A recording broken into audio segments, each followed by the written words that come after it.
The destination has been met. You are now on a journey with the greatest host, the StormCast.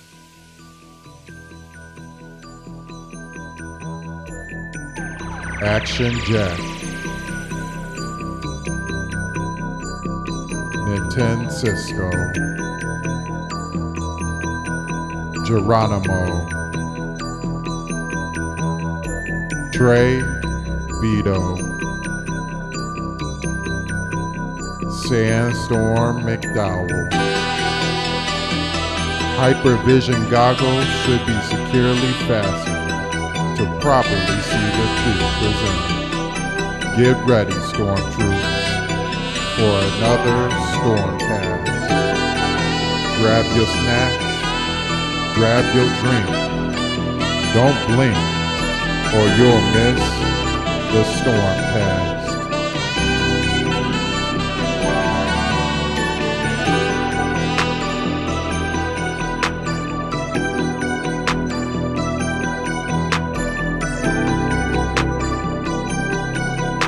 Here we go.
What is going on, ladies and gentlemen? We are here for another StormCast. We got the full crew today. Back at it like a bad habit. So we got the full team here. We got Action Jack at the bottom right. Jack, how you doing today, man? I'm good, my brother. Just being a part of this bittersweet part of gaming.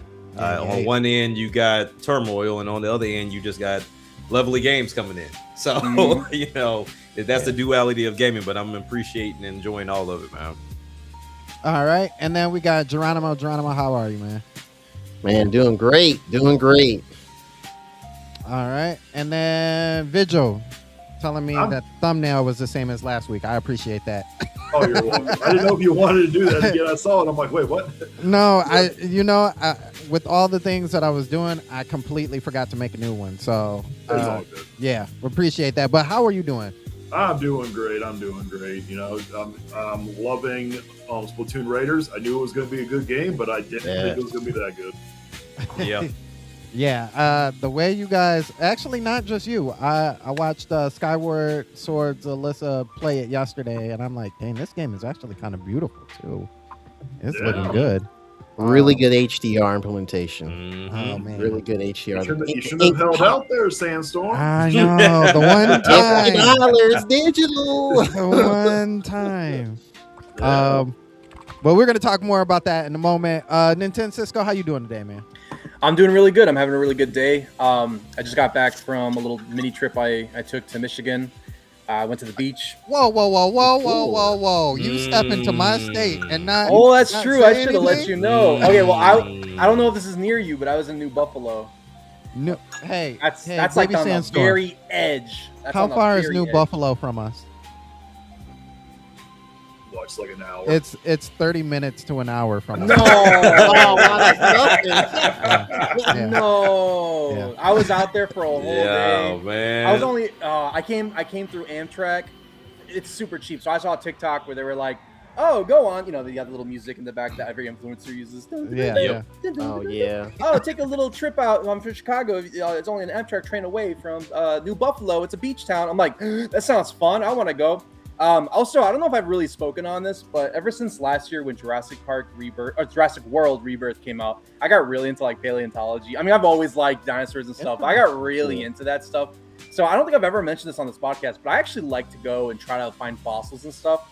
Okay. I even got a library card. I'm so smart, man. I got a library card last week, and I rented out books, and I'm like trying to study up on how to identify fossils and stuff. Well, so I apparently in Illinois we have a place called Maison Creek, which is huge for I didn't know it was famous worldwide for finding fossils.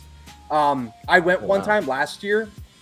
Then no luck, man. I didn't know what I was doing. I was just dehydrated and about to pass out, and I don't know what I was doing. But Michigan, I hear that like you guys have a lot of like really good for rock hounding, where you can find rocks and they'll have. So you guys have. I was just about to tell you that.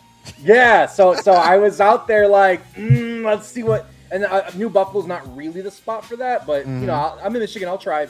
You guys have something called a Petoskey Stone. Petoskey Stone. There it That's is. the It's one. our state stone. That's the Yes. one. And so I did not find it, but I found I should have brought it up here, but I found two pieces. One looked like it had like a stem. They're all over the place, but I had one like that, and then there's one. It looked like a piece of coral. Like it just looked like a honeycomb coral. Yeah, you're on to something. Hey. Yeah. Okay. But our so fun fact, as we're getting into nerdom, our Petoskey Stone is the state stone for Michigan. It is a fossilized rock, if you will. And yeah, you're definitely not going to find it down in New Buffalo. We have literally a city called Petoskey that's right up here. Actually, it's more so over here. But up here where you can find a bunch of them, and anywhere that's like around that area. So Sleeping Bear Dunes and all that, that's where you'll find the Petoskey Stones. And we found, Baby Sandstorm and I have found quite a few of them.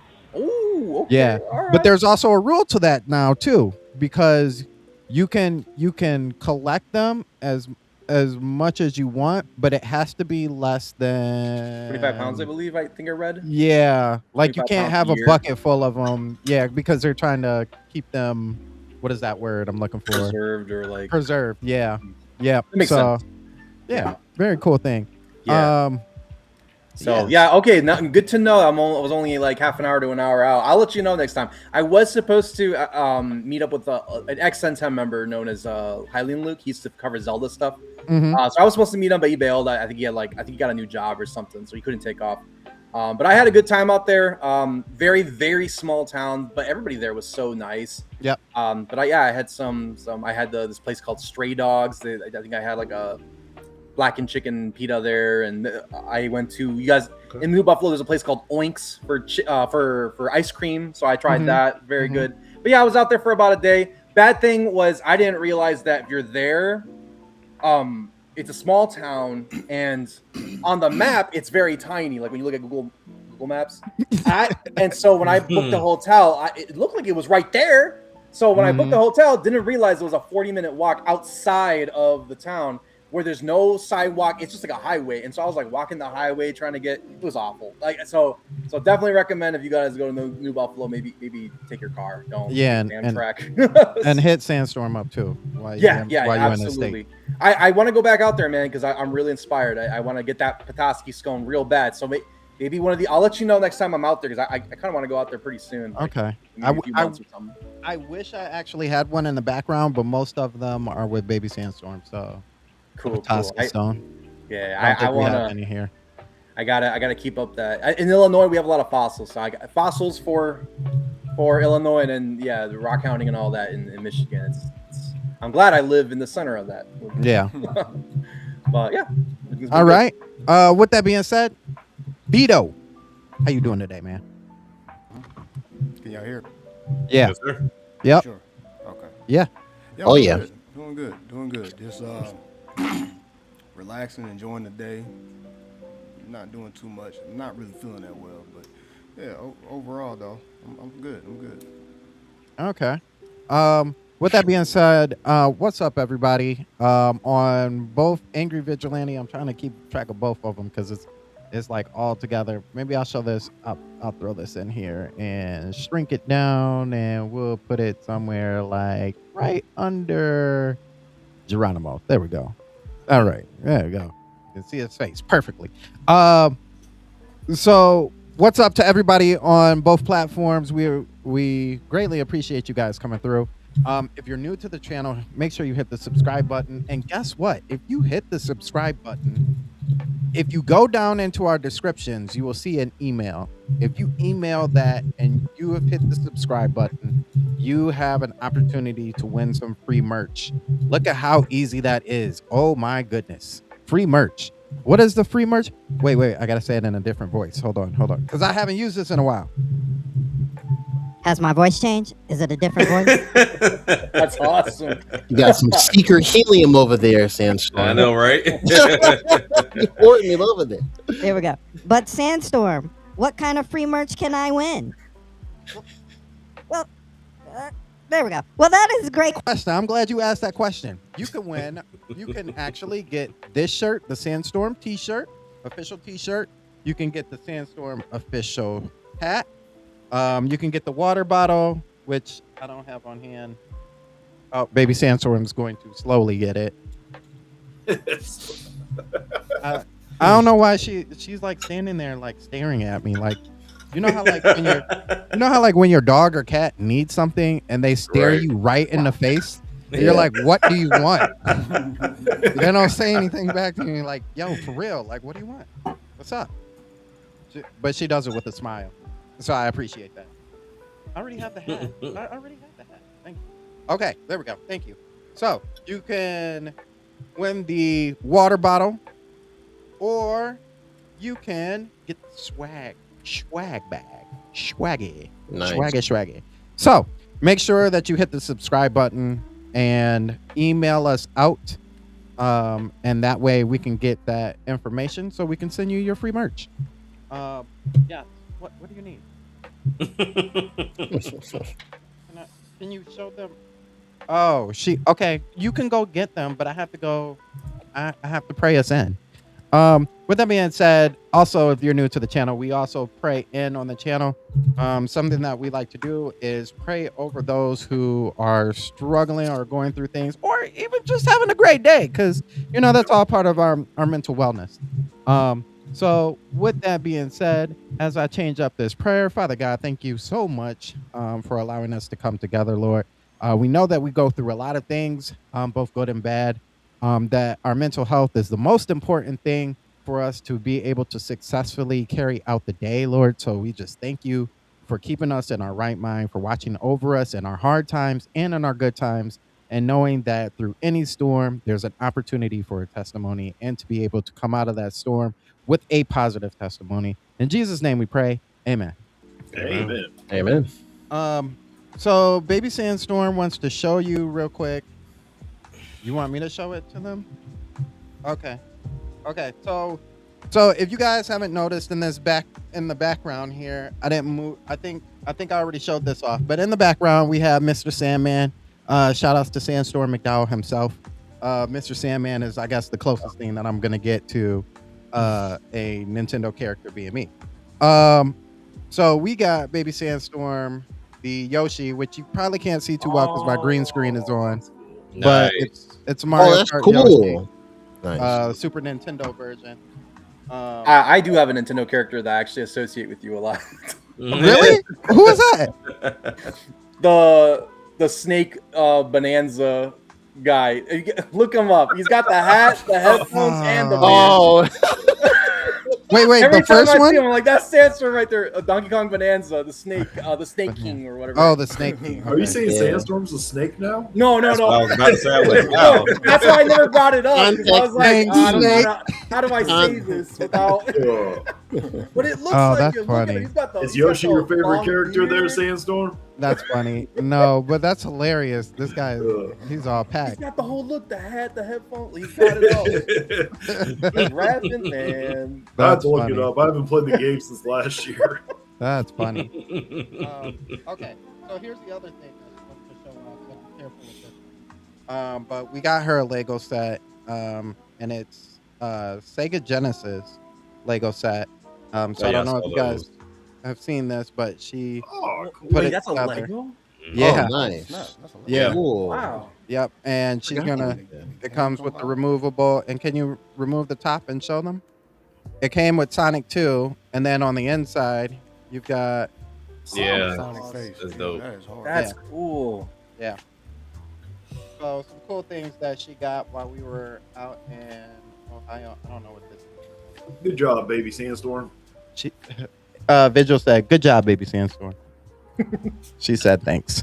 Here. Okay. With that being said, we got to get into our forecast.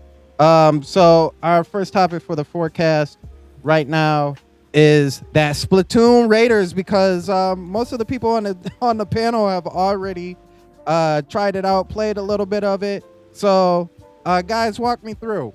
How was Splatoon Raiders, and what do you guys think about it so far? Amazing. 9 out of 10.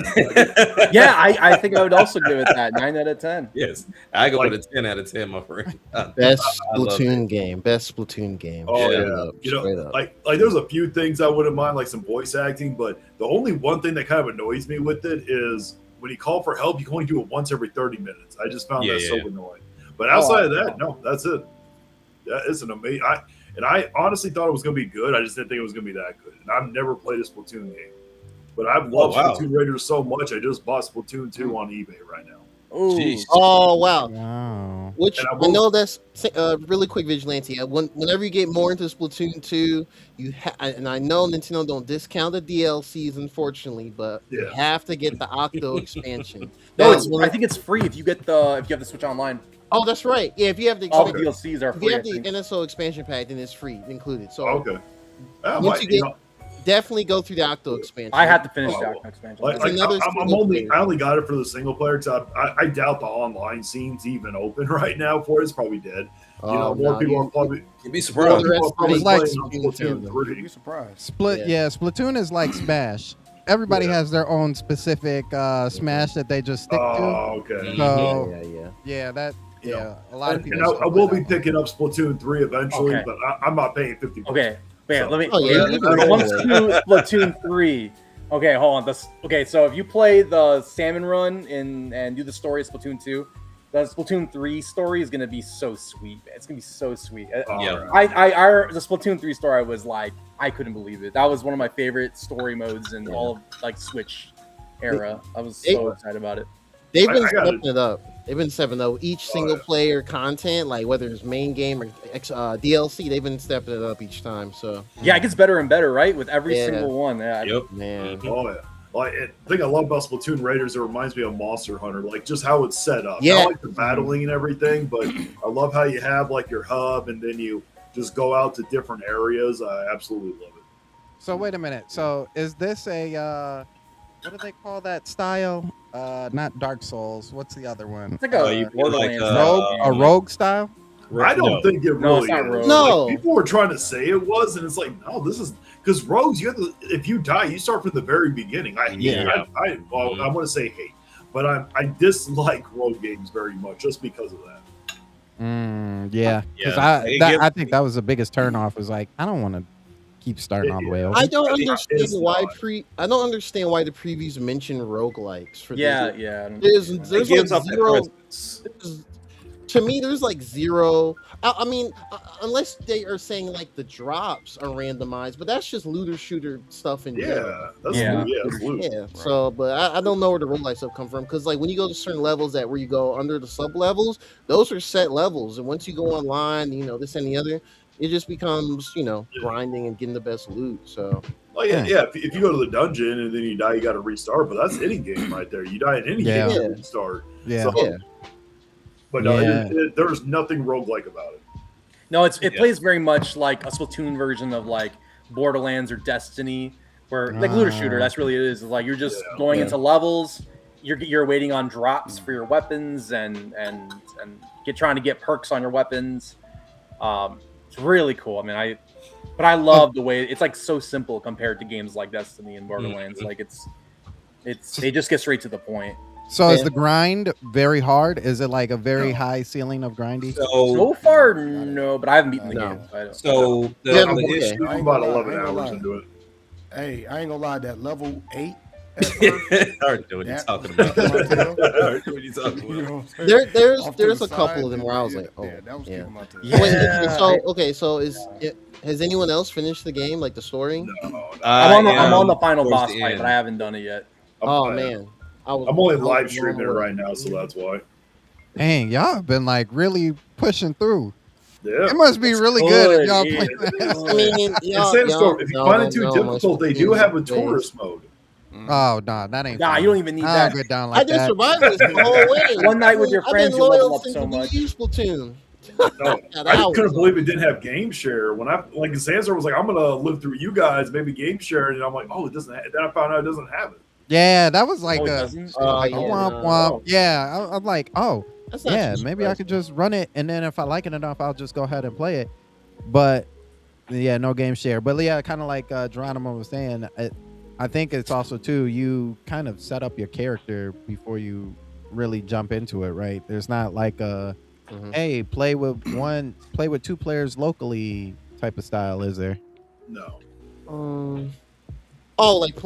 Street. Well, so I was playing with another friend of mine. He's and it was funny because I was like level 20 and he had just started, so he was like single digit levels. So one thing I do appreciate about this game, and I didn't know this, because I didn't really watch too many reviews. Because I was like, I've been playing Splatoon since the Wii U. Like, I know the mechanics. I just want to jump in and see what it's like. When you do co-op, you can do the vast majority of the dungeons together. And even though you're both in the same dungeon and going about different enemies, it's like instant, meaning like one person can be playing on the normal difficulty and then like another can be playing on the hard difficulty, and it will scale the enemies and it will scale the loot drops for you both, so it won't feel like it's too easy or it's too hard in a sense.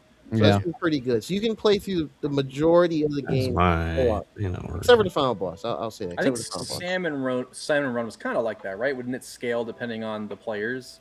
that you had in the lobby? I'm not really sure. Yeah, well, the thing is, yes, Salmon Run was more like just matchmaking. It was pure horde mode, so it was just matchmaking other like levels, and the higher level you get, the more hectic and insane it gets. Like, thank goodness this game has verticality, because high level Salmon Run in Splatoon 2 and 3 gets so hectic and crazy, and then there can be frame drops on Switch. Yeah, I hear people say, why can't it just be a DLC for Splatoon 3? I'm like, no, it has to be its own thing, because starting from Salmon Run at level 1 every single time was boring fast. Like, this being able to select levels, that's where it's fun. Yeah, it feels like you guys hear me? Yeah, someone tried to tell me that it was nothing more than an expansion. I'm like, no, this is way more than an expansion.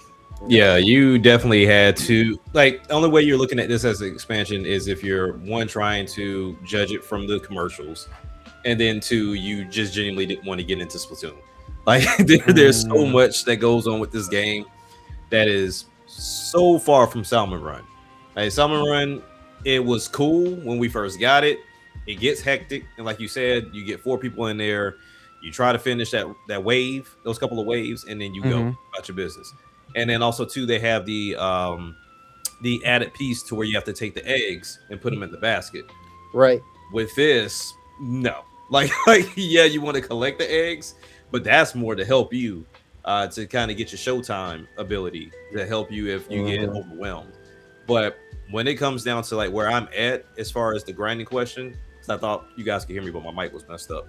But grinding will only happen is if you try to rush through this game. If you try to rush through this game, you will have to grind, solely because there are the main missions themselves, then you have the spicy versions of those missions, then you also have like the little compass, the compass, little task mission that show you like what your rig could look like.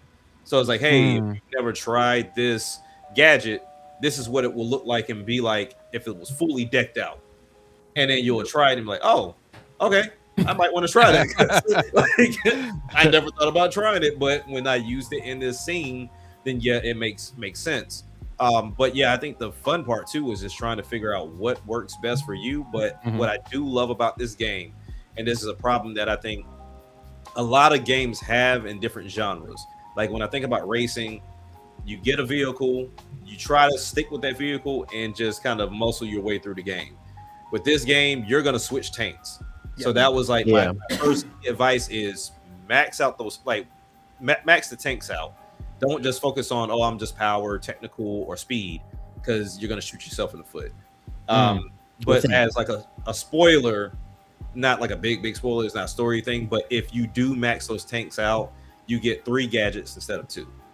And you can cross swap across the tanks that match to each other. So I think it's like what speed and tech and power, and then power and something else. So you can take like one gadget and one relic from that one that's not your main tank.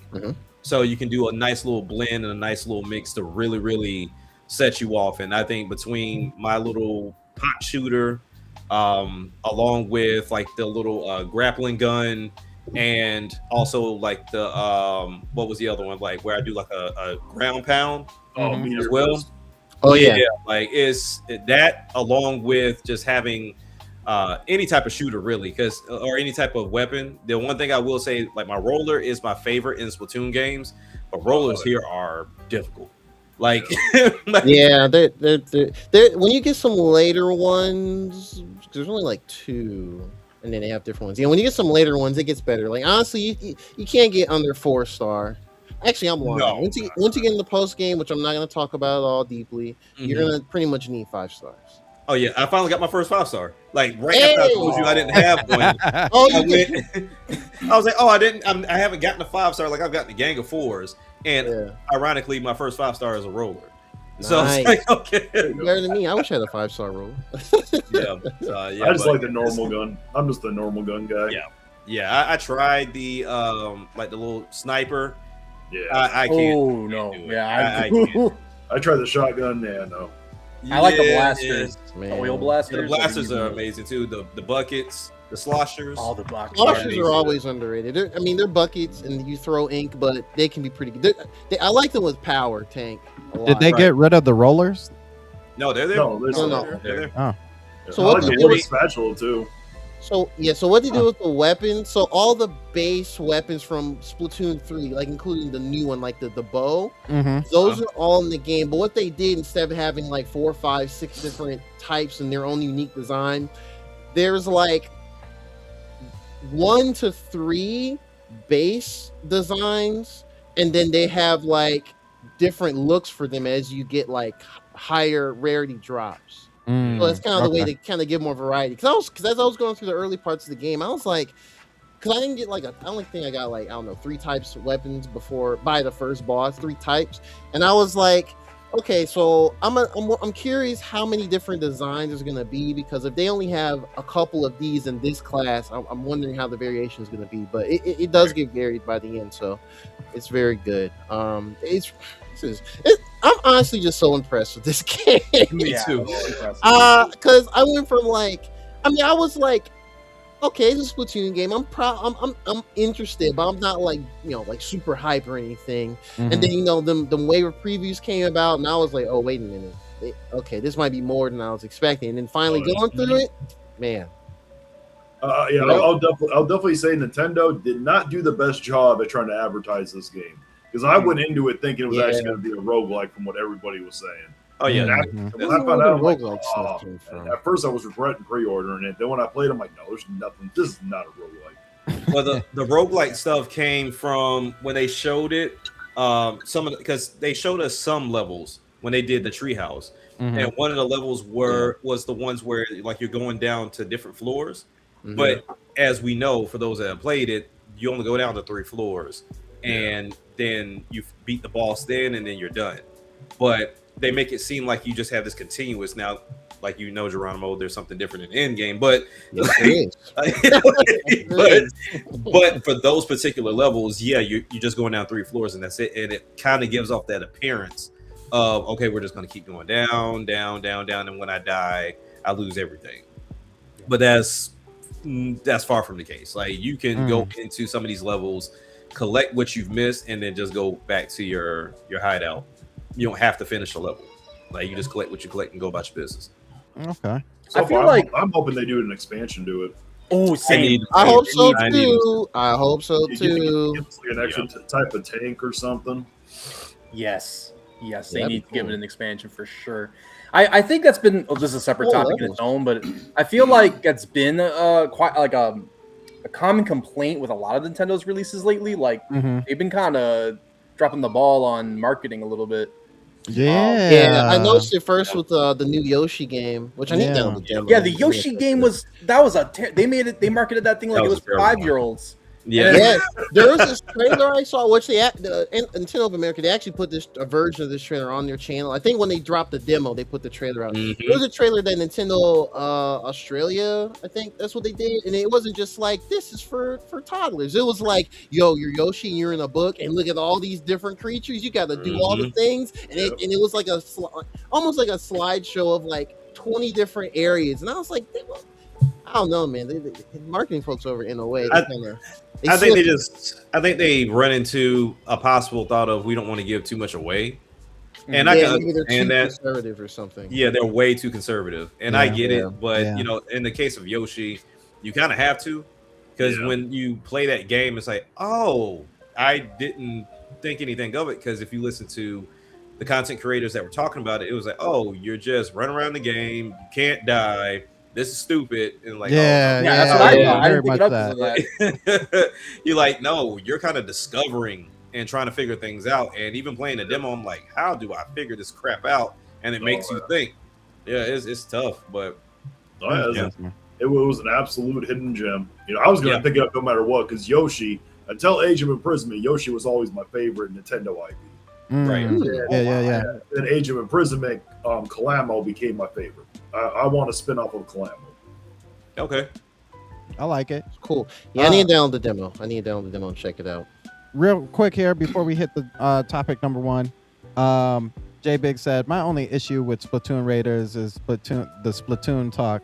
Let them talk for real. Wait, hold on, time out. Part of the charm. You got to take it or leave That's it. the charm. That's charm. Borderline. Take it or That's leave it, borderline bro. racist. I'm gonna call borderline racist on that one. I don't like the language that they speak, and they need to speak my language.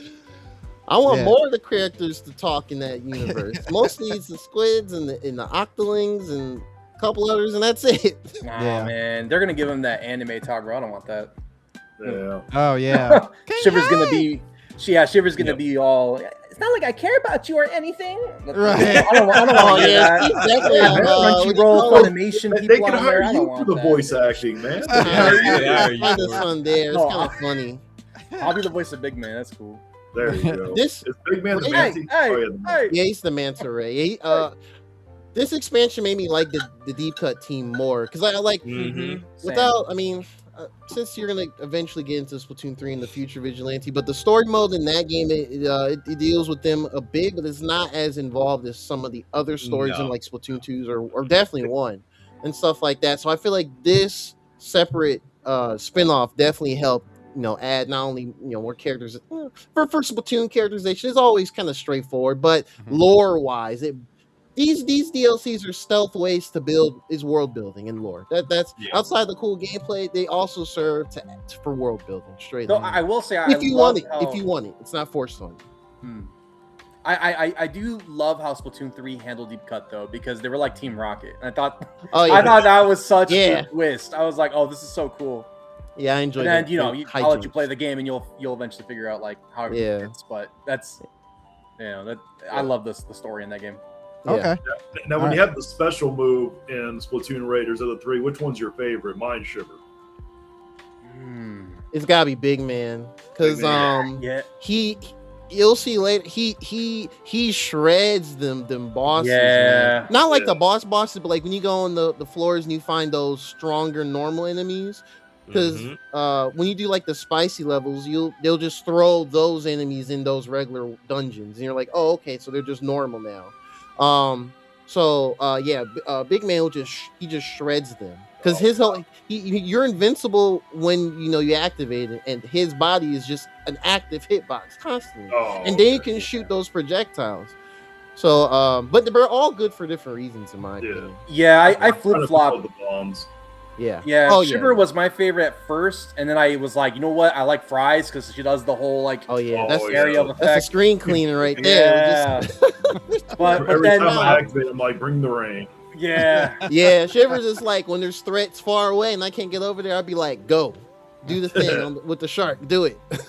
But Big Man's my current favorite right now because of what you just said, like the invincibility, and he shreds people up. Big Man, I rely on him a lot. Yeah, I wait when I'm about to die, and then I'll use it, and I get my health back. And yes, it's so good, so good. Okay.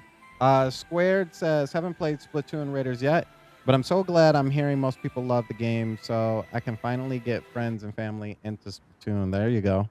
This is a perfect jumping in point, especially if you're more of a PvE versus PvP player. Oh, I am like that too. Yeah, I would definitely 100%. Say just ignore the reviewer from The Guardian. That guy was messed up for I know, right? He was like, I don't like this game, but I'm reviewing it anyway. 4 out of 10. I was like, all right, don't do that. Whatever. I think that guy played the first 30 minutes. I would agree. If you play the first 30 minutes because of how the tutorial part is, it is kind of a little boring. But once you get past that part, it's not like that. Yeah. But that guy, I was so mad when that guy dropped it. It's like that game, if they would not have given it a 4 out of 10, I think that game would have been in the 90s, and it possibly could have been in the Game of the Year conversation. Yeah. Yeah, at least mid 80s for sure. Like outside of Japan, there's a lot of quirky weirdness in the Splatoon stuff, so I can understand if it's not someone's cup of tea. But if you like, that's why I like Raiders. If you kind of jump into it and you kind of get into it and maybe get into the deeper stuff like the world and stuff, then you can be like, oh wow, Nintendo, they're different, but they got one with Splatoon. So yeah. Okay. Love it. With that being said, I think we've warmed up from the forecast. It's time to get into the first topic. So Cisco, what we got for the first topic? So do we want to? Can I save? we have this little tier list that we found on the that site. I can share that. Oh yeah. I got it. I got you. Oh, you got it. Give me a second. There. And then from there we could just discuss. I mean, we already did Splatoon. Maybe we want to do that one first. On this tier list, they got everything. Like they have the Animal Crossing Switch 2 editions and stuff. I think we could skip those. I think we could just target the big ones, game. like actual like exclusive new Switch 2. Yeah. So if you want to eliminate like Metro Prime 4 and Pokemon Legends ZA and all that, we could. That's fair. That's fair. I'm willing to do that. That's cool.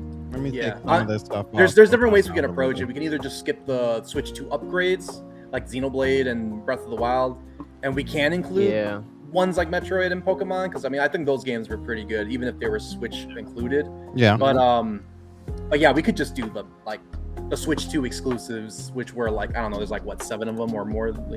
Yeah. We could do those. Yeah. I'm sure we want to discuss a lot on some of these games. Oh yeah, this is gonna be a great conversation.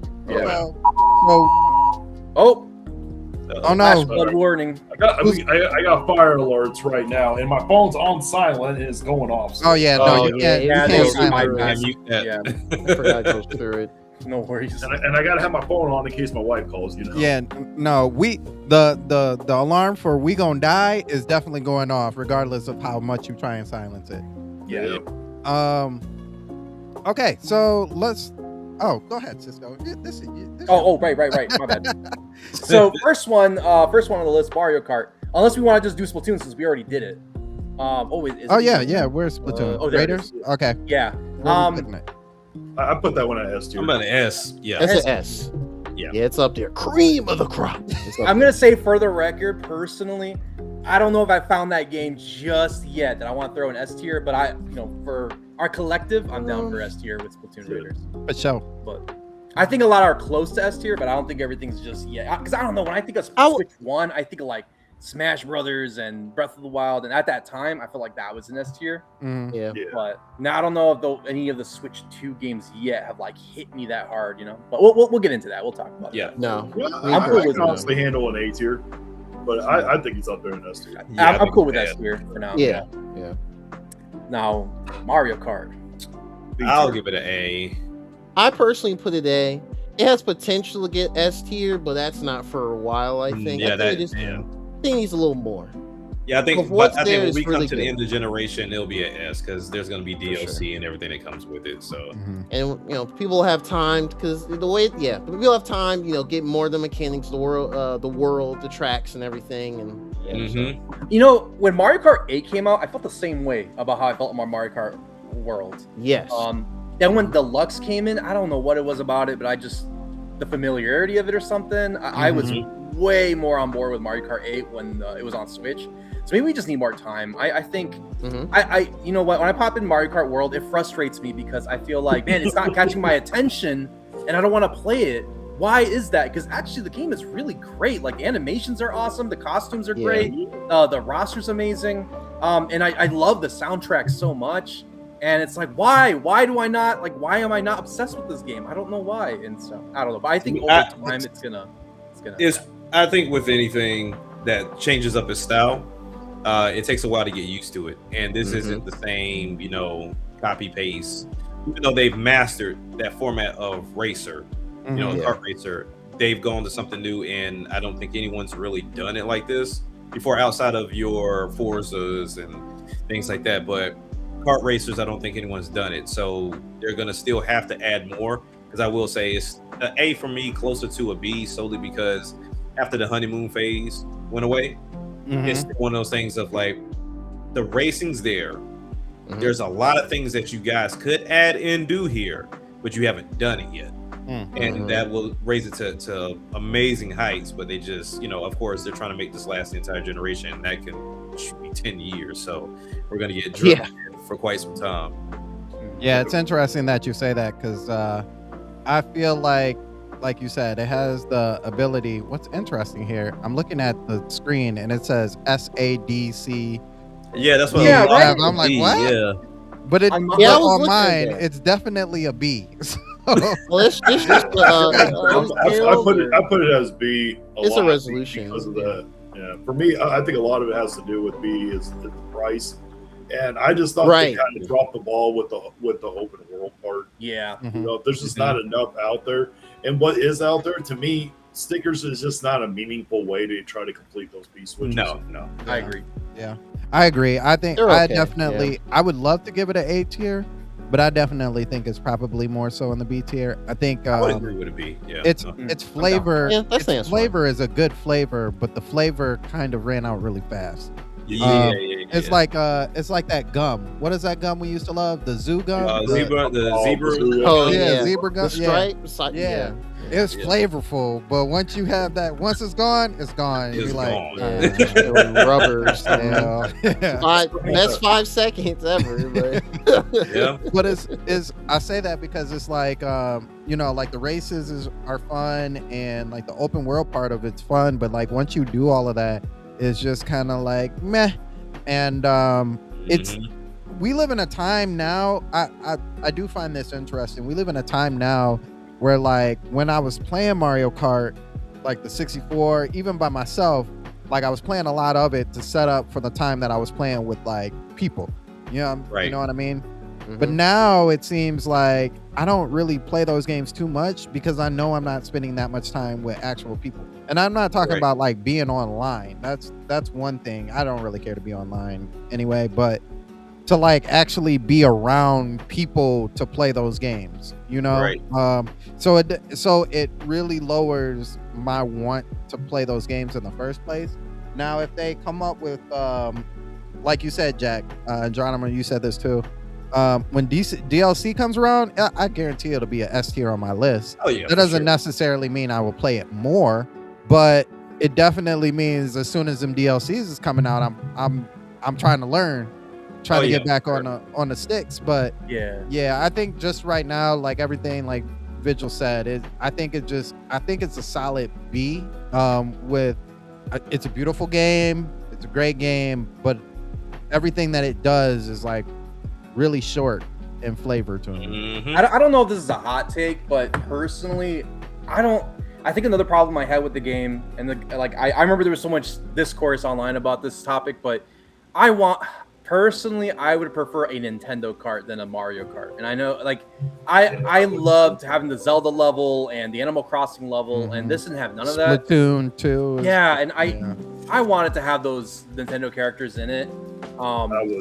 Kirby level would be pretty. That was my thing, man. I was like, maybe if that's a DLC, that'll definitely raise my ranking for this. Yeah. But I wanted Nintendo Kart, and it just doesn't have. That's where everybody thought it was gonna go. To be honest with you. Yeah. With how much they were adding, it was like, oh yeah, it's definitely about to be that.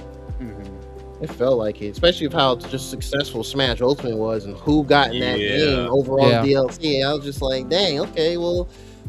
Yeah, it seemed like kind of like the logical conclusion. Just speculating. But then you also got Sonic Crossworlds, and I'm loving that game. Like I love that. I need to check out Teenage Mutant. The DLC shot that one in the foot though, but all in all, it's a good game. There's a number of things, but I'm not going to go into that here.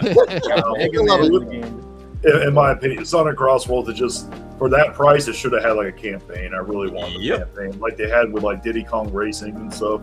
Yep. Oh, that makes sense though. I didn't pay for it. I spooch off my friend. I just go to his house and we're always playing. I like the Sonic Kart arcade racer. If I paid $70, I don't think I would be so crazy about that one. I didn't. Okay, so we're landing on with that one. Sorry, we're landing on that one a B, right? Yeah. Yeah. We can let's do a B. Yeah. That's fine. Sorry, Mark. Woo! Here's one that's. I know that's crazy. That's their like big massive project too. Nintendo's like, right. Hey, look, they did it to themselves. I'm sorry. They did. The $80. I get the strategy because they want it to be for the long haul. Right. Yeah. See, right there, proving my point. Don't stop trying to call it Nintendo Kart. That's not the same. See, people do not like the word Nintendo Kart, but I stand by what I say. I know what I want. I know what I want. I knew what I wanted for Pokemon. I knew what I wanted from. I knew what I wanted for Splatoon. Look crazy to wish for that. Look at everybody eating the Splatoon Raiders. Considering the fact that none of those other franchises will ever get racers, so I mean, it makes sense to do it that way. And honestly, before the game dropped, I think we all talked about the possibility of the DLC would add islands and. Then we'll get this person, and then we'll get that person. Yeah. I don't think it's gonna happen like that now. I really don't. Yeah. Yeah. You still up, Cisco? Oh, am I? Oh, Yeah. because we're moving on to the Yep. next game. We're moving. Okay. Welcome Tour. I did not play that game, so I don't. I haven't played I it. haven't played it either. That's I did. straight F for me. Because that looked. Maybe I that would- looked lame. I would give it, because I know the other games that are up here of how I list it, I would at least give it a D. And Okay. solely because of two things. I think that is, while it was listed as a glorified manual, it was more than a glorified manual, especially with some of those mini games. They were pretty interesting. They were actually pretty fun with those mini games. But while I also give this a D, is there were some things that people were online complaining about. Was like, well, what? I didn't know you could do this, or I didn't know that was the case. Well, if you played Welcome Tour, you would have known. So it was very informative when it came down to the console, because I think a lot of the console wars that we see online, a lot of people don't know the insides and outs of these consoles. They just kind of go off of specs, numbers, and sheets. But Welcome Tour really gave you like an in-depth of like, hey, this is why Nintendo did this. This is why Nintendo put that there. This is why they opted to do this instead of this, because they felt like this might have been better, especially when we start talking about the magnets with the Joy-Cons, right? Like everybody saw the spacing, and some people took that as an issue, but they were like, hey, in order for this to work properly and for things not to break, you have to have that space gap. And D-Brand was proof of that. They released their equipment, put everything smushed together, and they had to go and replace their first shipment run. So Nintendo knows what they're talking about for their product, and Welcome Tour was a great introduction of this is the difference between Switch 1 and Switch 2. So that's why I would give it a D. Okay. It should have been. I give it a D. I haven't played it, but the only thing I can say to it is that I would give it a D because at least they packaged it cheap, but it should have been free and added with the. With I the think it would have system. been nice. Should have just been installed on every Switch 2 or something. Yeah. Yeah. I mean, it was one of those things that you wouldn't have been able to finish unless you had bought all accessories. Yeah. So So then it really should have been free. Oh, yeah. At that point. Like that game is well over $100 game if you have to buy everything just to be able to yeah. Yeah. That's crazy. When you look at it that way, if you want to 100% this game, you have to have the camera, you have to have the Pro Controller. Of course, you have the Joy-Cons that come with it. And yeah, so I mean, you have to have those items in order to finish that game. Yeah, that's crazy. Okay, for next one, so I think we're gonna skip these, like the Breath of the Wild 2. Do we you want to mind do the if GameCube NSO? Or? I feel like that should count, but do you want? I'll just put these in the haven't played. Okay. We'll just replace I think you that can edit for- the tier list too. I think you can just put. You can add a row. Yes. Oh. Oop, that wasn't it. We don't want to If do you, if you double click with the Texas that says haven't played There it, we go. There you go. Yep. Okay. You could just put like not.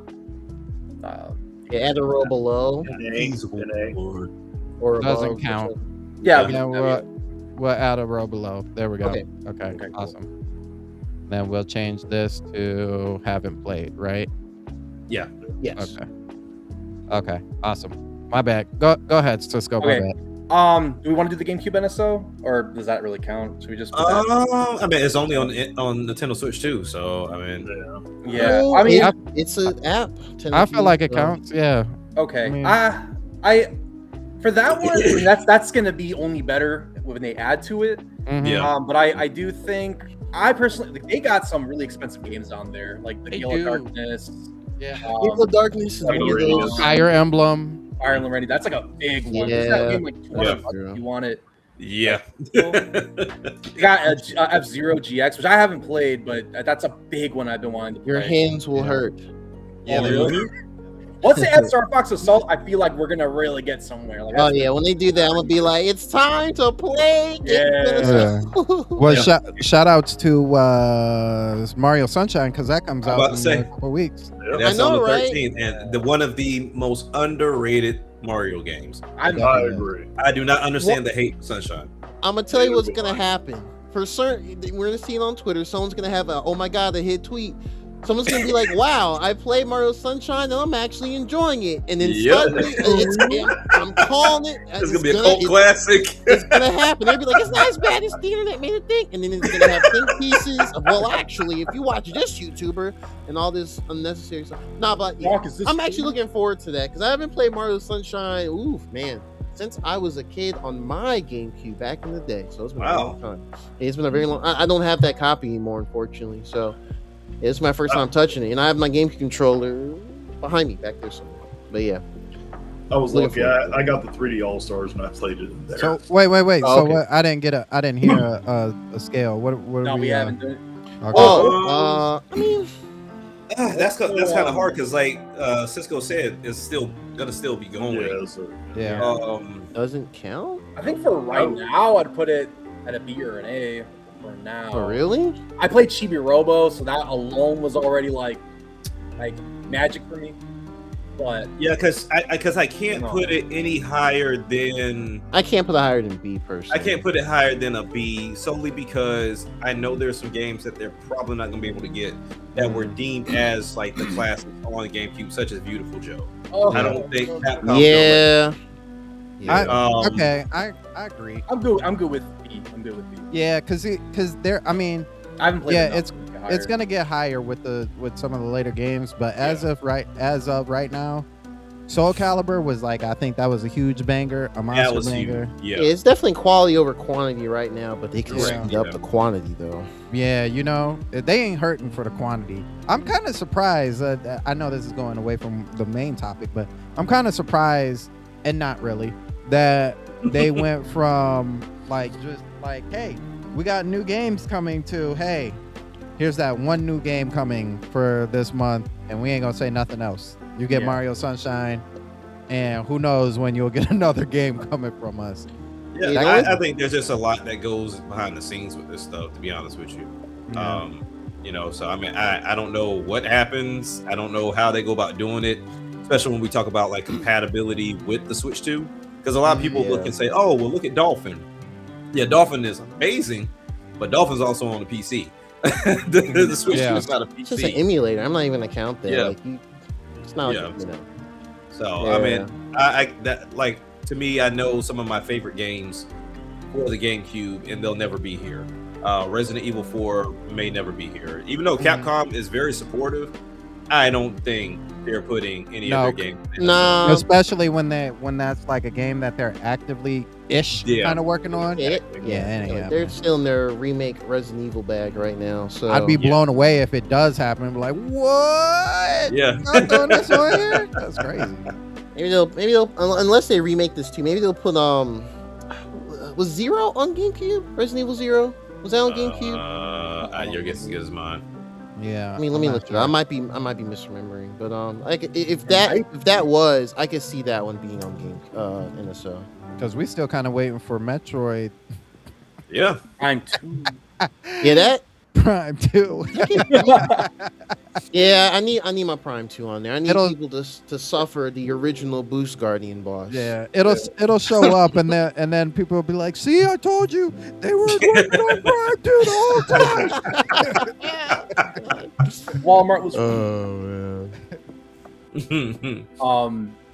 All right, so we got it on B tier. All right, now a good one. We got Donkey Kong Bonanza. That's an S for me, sir. I'm sorry. Yeah, I gotta keep it a buck. For me, that's an S as well. That's an S for me. For me, it was an A. Who said F? Who said that? Vito. Trey Vito said Vito, that. please explain. And he whispered it too. Explain yourself, sir. It's an F because it's fun. So. Okay. I like what you did. Say what you gotta say. All right. We still cool. We still cool. Okay. That's funny. I'm gonna say it is either S or A tier for that reason too, because it is the worst. I've never met a game. Actually, I have met a game. It was called Breath of the Wild. Breath of the Wild was the worst game for anybody who actively still has ADD. Like, it is the worst. Breath of the Wild is the worst game. ADHD. For ADHD. Man, it is terrible. You can't. It is hard to beat that game just because you focus and you're not focused on the stuff that you need to be focused on. And then we met Donkey Kong Bonanza, who was like, "Hey, guess what? You can smash anything." That made it even worse. And so jumping in, thank you. You can Thank smash you. anything. Appreciate that. But I think I remember me having this conversation about when we were first playing it for the first week, and y'all were like, "Oh, I'm on level 2, level 3, 4, 5." Yeah. Sandstorm, where you at? And I'm like, I'm still at the beginning, smashing rocks. I can't stop. He's still at the demo. I remember Googling like, "Oh, is it normal like for me to be spending so much time on each level? Like, I can't move on. This is hard." Yeah, it's a struggle, man. So, but it's all for the good. It's all for a good reason. But I'll say for me, I have to put it at an A, just because my favorite genre is RPG. I love RPGs, right? And they implemented RPG into it. And one of the beauties of RPG is the grinding to level up your character, to get the skill points. And to me, they made the game just so easy to the point where there was no reason to even get the skill. I'll agree with that. Yeah, I'll agree with that. You know, so for me, if they just would have implemented another difficulty level, and I remember when I said that, I got hate from so many people saying, "Oh, you want it to be like a Dark Souls." There's a huge difference between a Dark Souls game and how easy DK Bonanza was. Yeah. But if they just would have, you know, because they put those RPG mechanics in the game, if they would have just made it a little bit more difficult, added another difficulty layer that required you to go get those banana gems, to me, that would have put it at an S tier.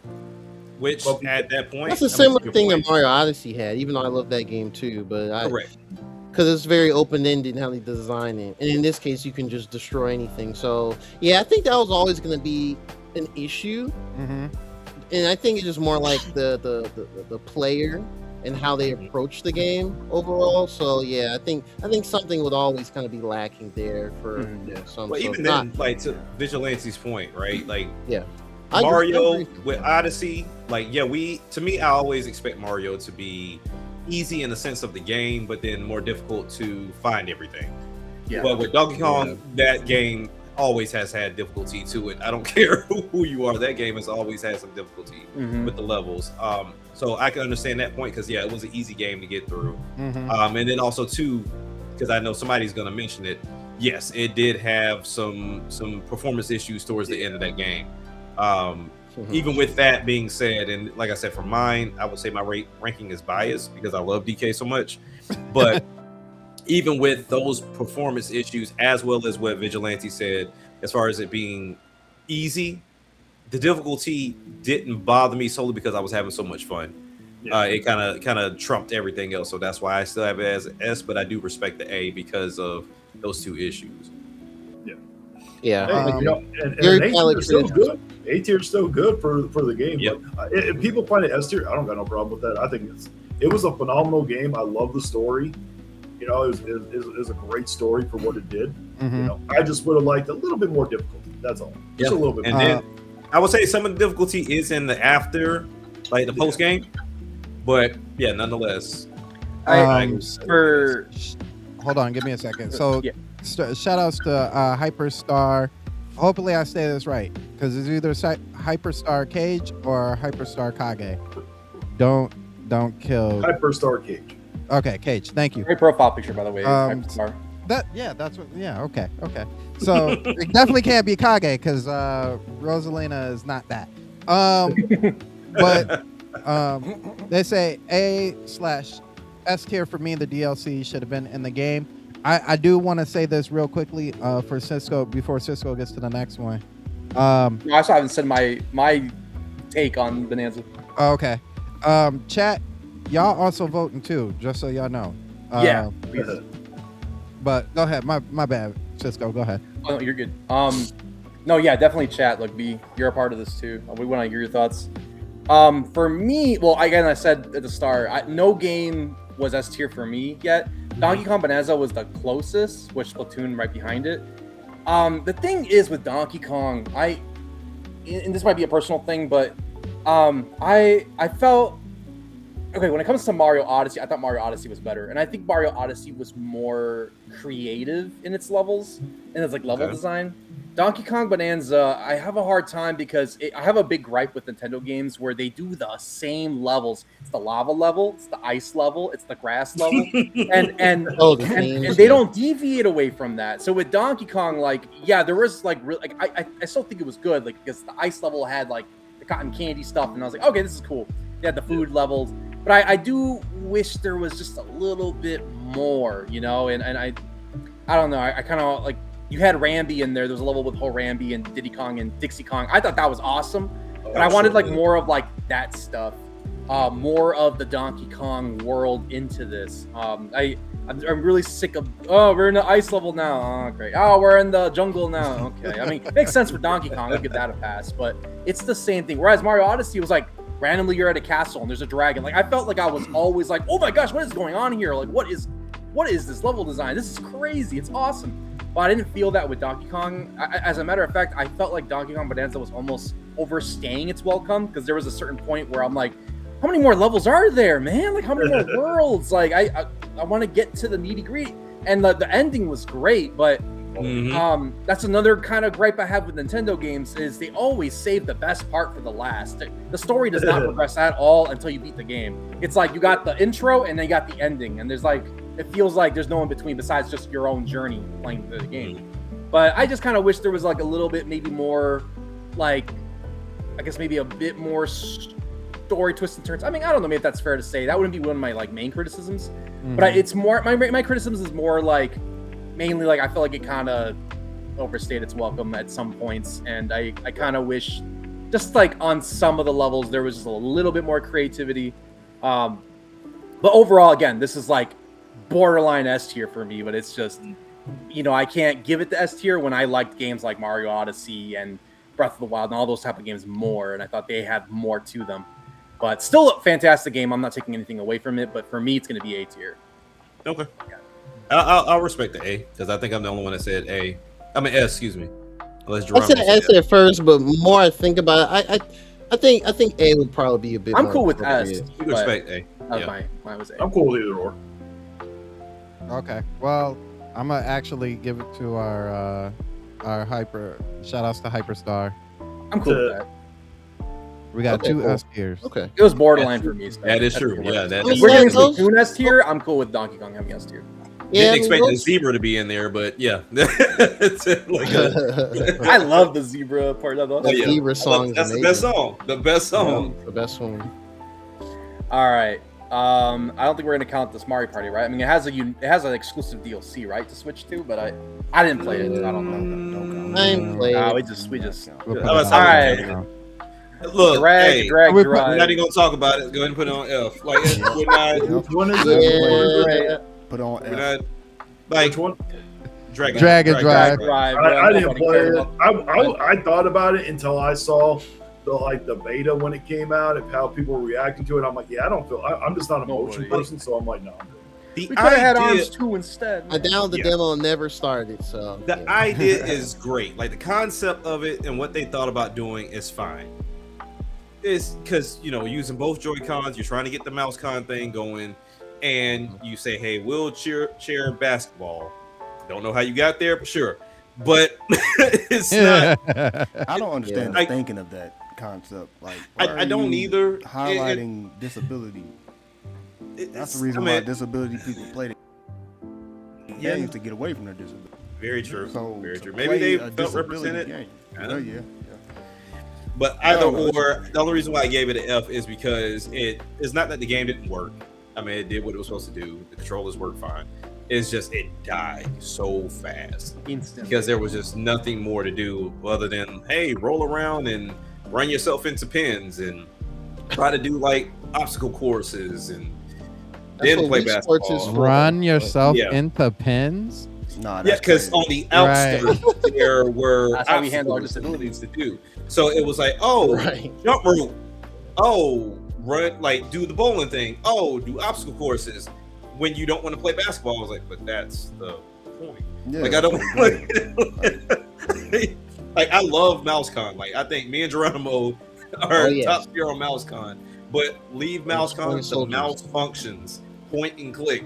I don't need to do racing. I'm okay. So yeah, $20 spent, but I wish I had my $20 back. It's okay. Yeah. I was rooting for it too. Yeah, I think we all. Well, I don't know about all of us, but I was definitely hoping. Yeah, but no. I thought it was going to be that hidden gem. Like people were like, actually, this was dope. Yeah, it's not. It's no arms, man. It's no arms. It should just remain hidden. Yeah. That game was one of the reasons why I didn't want to Switch to when it came out. I was like, I think I can wait. I'm good. Dang, hey, put that. Donkey Kong. I want Donkey Kong. I feel this connection. I don't blame you because that was one of the first ones they showed. To be honest. Yeah. Really?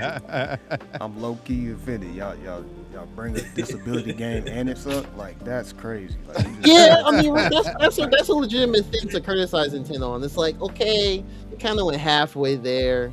Now a full-fledged title. If they would have just done normal controls, it probably wouldn't have been as bad. But I think with the whole mouse controls, it just turned a lot of people off. Yeah. Yeah, because at least now arms, that you say it would have worked. Yeah. I mean, when they first showed arms, they showed the Joy-Con punching. Everyone's like, roll eyes, here we go, Nintendo Wii stuff. But then it was like, oh no, you can use controller, and it's like, oh. So that kind of went away really quickly. But yeah, no, I agree. Yeah, I need arms too. Me too. I know, man, with the story mode and everything. Please. I think it is on the way. I hope so. It sold well, so yeah. I think it's Yeah. one of those games that they're like a group of like 10 people are just testing randomly, and then once the Mario Kart stuff is where they need to be like, okay, Arms 2 time. I personally think that's what they're doing. Hey, what's that red one you just put up there? Dust Bloods. Oh yeah, Dust Bloods, man. That's coming up soon too. The test fire for that. Mm-hmm. Yeah. Right. Yeah. Hey, go ahead and put Z up in that don't count. Yeah, Pokemon ZA. I mean, that was a Switch 1 game as well, so we don't. Yeah. I don't know if it's a hot take, but I thought that was an S tier as a Pokemon game. What? Put X on there too. Now, S tier as a Pokemon. Not if it's all Nintendo. Like as a game as a whole, I would just say A. But Pokemon, I would say that was S. People hate on that, but I thought that was one of the best Pokemon games we've ever. It was a B tier game for me. I think it's a B tier. It was a really surprisingly cozy. I gave it a D. That game, I gave it a I would put it at a B. Hey, DLC brings it down to a C. That is my least favorite Pokemon game I've ever played. Really? Wowzers. Oh man. I think it's. I mean, I don't blame you. I mean, if you're not into it, then you're not into it. I thought they botched a lot of the Mega designs. I did not like those Mega designs. I get that. Yeah. You know, and the combat, I love the combat on paper, but I found it so pointless that you would do a command and the Pokemon would run from across the arena to you just to charge up for its attack. I'm like, what are you? Yeah, that was weird. Yeah, falling off buildings and everything. Yeah, no, I think people were making the point about like they didn't like the environment, and I was like, it's cool to explore a city, but no, I'm replaying Pokemon Sword and Shield and seeing how the environmental design was in that. And I'm starting to be like, oh, you know what? Yeah, ZA, they could have done better with the buildings and everything. Yeah, for sure. Just to differentiate areas more. I think that's what I should have done. Like, I mean, it has flaws for sure. I'm not denying that. But for my personal, like, I was like, this is one of my favorites right now. But if people enjoy it, people enjoyed it. You know, there's a lot of rank on D.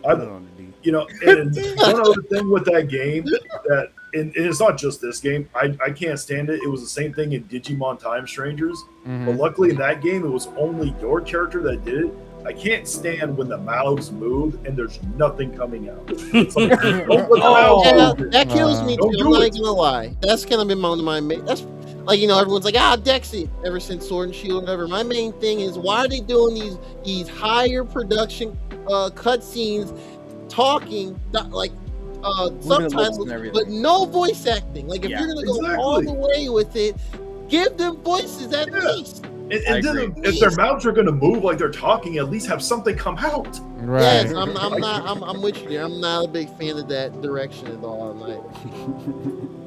Anyway. Yeah, I mean, honestly, for me, when you look at something like Arceus, like you said, had the different environments. It was kind of like the beginning of Pokemon, right? Like they're trying to discover. You're making the Pokedex. Yeah, they're making the Pokedex, and I was like, okay, that's a cool concept. To me, the one thing I will give ZA, and I know Vigilante just said he didn't care for it, but this made it hard for me to go back to turn-based Pokemon. Like, I really did like this. Like, it did need tweaking. It does need tuning. It's not perfect. Don't get it twisted. Yeah, no, but I do love the idea of it. So, because I mean, we played RPGs to where you are in a circle that you can't get out of, and you're running around, and it's like, for some, yeah, it's like, okay, this attack is for your side or for the back, kind of like Xenoblade. But there are some games that's like, hey, you just run around and it doesn't really make a difference. So it's like, I did like the ability of saying, oh, you know what? I have this Pokemon. If I move fast enough, I can get out of the way. Shopping for your next car? What about third row seats? Fantastic. What's that? Yo. Oh, is it an ad-on? Oh, it's an ad on the page. I'm like, Sounds like a movie ad. What is going What in the world? Yo, Mute the tab. No, I'm serious. Mute the tab in your browser. Hit the tab, yeah. Yeah, but I will say, like, it needs to be fine-tuned, but I do see it as a great stepping stone, especially if we're talking about change with Pokemon. But of course, as we already know, Winds and Waves is not going to have that battle system. Is going to go back to turn-based, which I'm curious to see what they do different with it, because Arceus did add something different with the different type of attacks. I'm still a big fan of, like, hey, let's get some actual hits in there. Like, I want to see my Pokemon actually hit somebody. I want to see contact. I think we talked about that. They should have that. They should have that, like, action. Shopping for your next car? What jumping about back third row and forth seats? for position of, like, an attack, but then you actually call the attack, and then the attack happens. Then the next segment, it looks like. They say we're out of sync, say we're out of sync. Oh, you can't hear me? Can you hear me? Cooler than you think. Close all my Chasing our dreams. That is crazy. Who's doing that? Is that from the site or is it something else? I think it's from the site. Oh, okay. I'm going through all my tabs to see if it's me or something. I'm like, what the heck? It's weird because in mine, I muted the tab in my browser. Oh, really? Yeah. So and then I muted the sound too, and I'm like, Still so like through. y'all like wired this? Yeah. Because if I look at it now, it says unmute tab. But is it still? Can you guys still hear it? I'm not hearing it. No, we don't hear Nah, it. it just pops up. So. Okay. If it pops up again, I'll deal with it. But Okay. But yeah, other for than them that, to have those action Shopping scenes for your in next between- car? There, What about okay. third row seats? Oh my gosh. I am not shopping for no cars anytime soon. no, I'm cool. I just paid my car. I'm working. I'm paying We're out of sync, say we're out of Is it still sync. going? We're cooler than you Yeah, it only think. unmutes for me. That's so weird. Why is it? By Honda. That is You so buy weird. Honda, why are you doing this? We're trying to talk about Nintendo games. Right, we're talking about Nintendo games. You keep Shopping for bringing the Oh same. my gosh, There it's we playing go again. Goes again. Oh my gosh, it is not. It is not Okay, like this. Hold on. Yeah, there's a save and download. Maybe that image? No. No, it's gonna Oh. download just the image as it is now. It won't be able to edit Yeah. it. Okay, that's fine. I remember where everything is. Let's reload. Okay. Yeah. Oh, You know, it just showed back up. Hooray! No, we There ain't you got go. it. Oh yeah, this is good when it does that. Yeah. Okay. I do want to say with Legends Z, I Sorry do about agree that, with listeners, Action Jack watchers. when it comes to the combat. I love it on paper. It does need some refining. But when it comes to turn-based, I'm one of those people. I love turn-based. Turn-based, I do want to see contact, like you guys said, but I absolutely love turn-based. It's timeless. It's classic. I don't see anything wrong with it either. Yeah, and I think the generational ones will still always be turn-based. Yeah. I think This it's is the legend Legends for a ones. series, I Yeah. think Legends Arceus did a pretty decent job of like a version of turn-based that had contact move, like animations for moves. Yeah. Mhm. You felt the Yeah, they did a good. weight. I did miss that. They kind of got a little cinemag of like the what do you call it, the letterboxing or whatever. Yeah. That was pretty cool. Yeah, I did miss that from our Legends Arceus. But yeah, I do like turn-based too. Sorry, we weren't supposed to like rate that one, but I had to throw in a take. And we jumped on it. Well, I mean, if we rate that one, we technically have to rate the other Switch 2 edition. We really can't. Metroid. Nah, we can't do Matter that. of fact, hey, Let's put not it do that. back on Disney. I say for the new games. That's fair. I'm cool with that. Because ZA and Metroid Prime 4, I have to keep reminding myself that's a Switch game. I keep thinking that's a Switch 2 game. Yeah, they're cross-gen Switch. Yeah, what's wild is something I didn't know about this until somebody told me. The Metroid Prime 2 Switch 2 version is actually. You guys are. You guys, good? I don't know if you guys could hear me. You guys, like, it froze for a second. Oh. Oh, it did? Oh, no. Oh, man. I heard a little bit like you were cutting out, but then. Okay, it must have been me. Can y'all hear now? Yeah. Yes. Okay. So something I learned about the Metroid Prime 2 is that the Switch 2 version is actually the Switch 1 version on the cart, and they just painted it red, and so when you put it in, it reads it, and then it just gives you the Switch 2 like version of that game, but it's actually just the Switch 1 version of the game. So really it is the Switch 1 game. Okay. That's the cool thing about Switch 2 edition physical releases. You can I tested that with Legends ZA because I was curious how it worked. Put the red cartridge in the Switch 1, boom, it just loads the Switch game. It works. Yeah. It's pretty cool. Yep. Yeah, Nintendo was sneaky on that one. I was hoping it worked like that because the way they described it was a little confusing, but then I was like, okay, cool. Yeah, it makes you, not to get off topic again, but it makes you wonder if other, because at one point in time it was the problem of 64 gigabytes being way too high, or for the cost. So it makes you wonder if they can do Switch 1 and do the same thing. There? Yeah, I'm here. I see my thing freaking out though. Yeah, Jack, you're like, man, we all going crazy today. Yeah, I lost connection too. Are we on the Midwest? Maybe that's why. 'Cause I know there's like I raining. think we just made a bunch of Nintendo haters mad, and they're trying to separate. right? You don't like Pokemon? What? Restream slows down. I hate Nintendo and Sony and Xbox. I don't like anything. Right. I don't play anything. PC whole life. Bring back Angry Birds. All right, let me go out. Come back in. That's why I say I lost it. Oh, my bad. Go ahead, Cisco. I think we on the next one. The next one? All right, next one. One of my favorites. Yeah, let's talk about this one. Age of Imprisonment. A tier. Man, I I want to give it S tier, but I got to give it A tier. Just because of the performance issues. I think it's A tier as well. There were so many times, I only experienced it in dock mode, but there were so many times during cutscenes where like the main characters would be fine, but everything around it would start getting boring. And I don't know. For me, the cutscenes I've noticed, it almost looked like it was a lower resolution. Like if they were just uploading like MP4s to the game and it was just playing them, and I don't know if anybody else experienced that. I experienced that, and some of my N10 guys experienced it, where it was like low res cutscenes, and that really bugged me. And I was like, are they gonna patch this or I literally happen? thought they used the Switch, the Switch 1 version, like of those cutscenes, like certain scenes that you've seen in Tears of the Kingdom, those came choppy for me. Like ones that weren't part of Tears of the Kingdom, those were a little more crisp. It was weird. So yeah. And I don't know if you guys experienced this. Yeah, I don't know if you guys experienced this, but it only happened in dock mode. In handheld mode, it worked perfectly. I never experienced other wrong. But in dock mode, there were times where I would do like a synergy attack, and as it was doing, it would like the previous scene would be like clipping through, and you would like be all see-through and stuff. I don't know if anybody else ever experienced Interesting. No, I don't. I haven't. I played that game like all in handheld. Handheld, yeah. I played most of it in handheld also. That game is so underrated. Like I'm really burnt out on Warrior games, so I was like, I'm skipping that for sure. But then,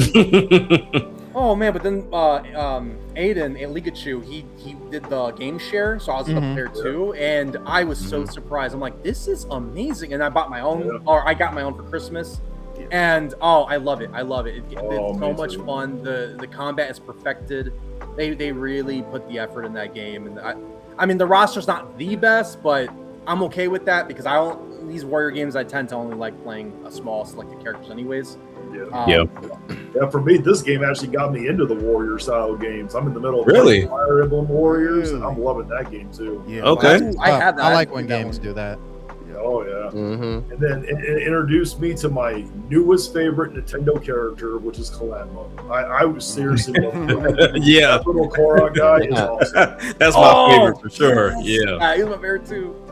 I so badly want a spin-off with him, like an action-adventure Zelda-style spin-off, just with him. That would be awesome.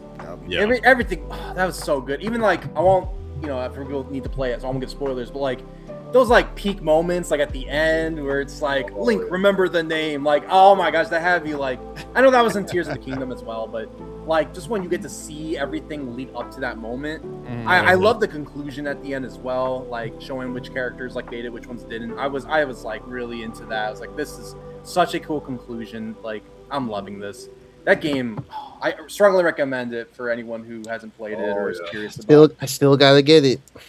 It's good. Really? Yeah, I got it. Yeah, we'll get to it. Actually, we'll get to it up next. But yeah, I had to juggle because that and Kirby Air Riders came out the same month, and I was like, yeah, just read that one. Huh?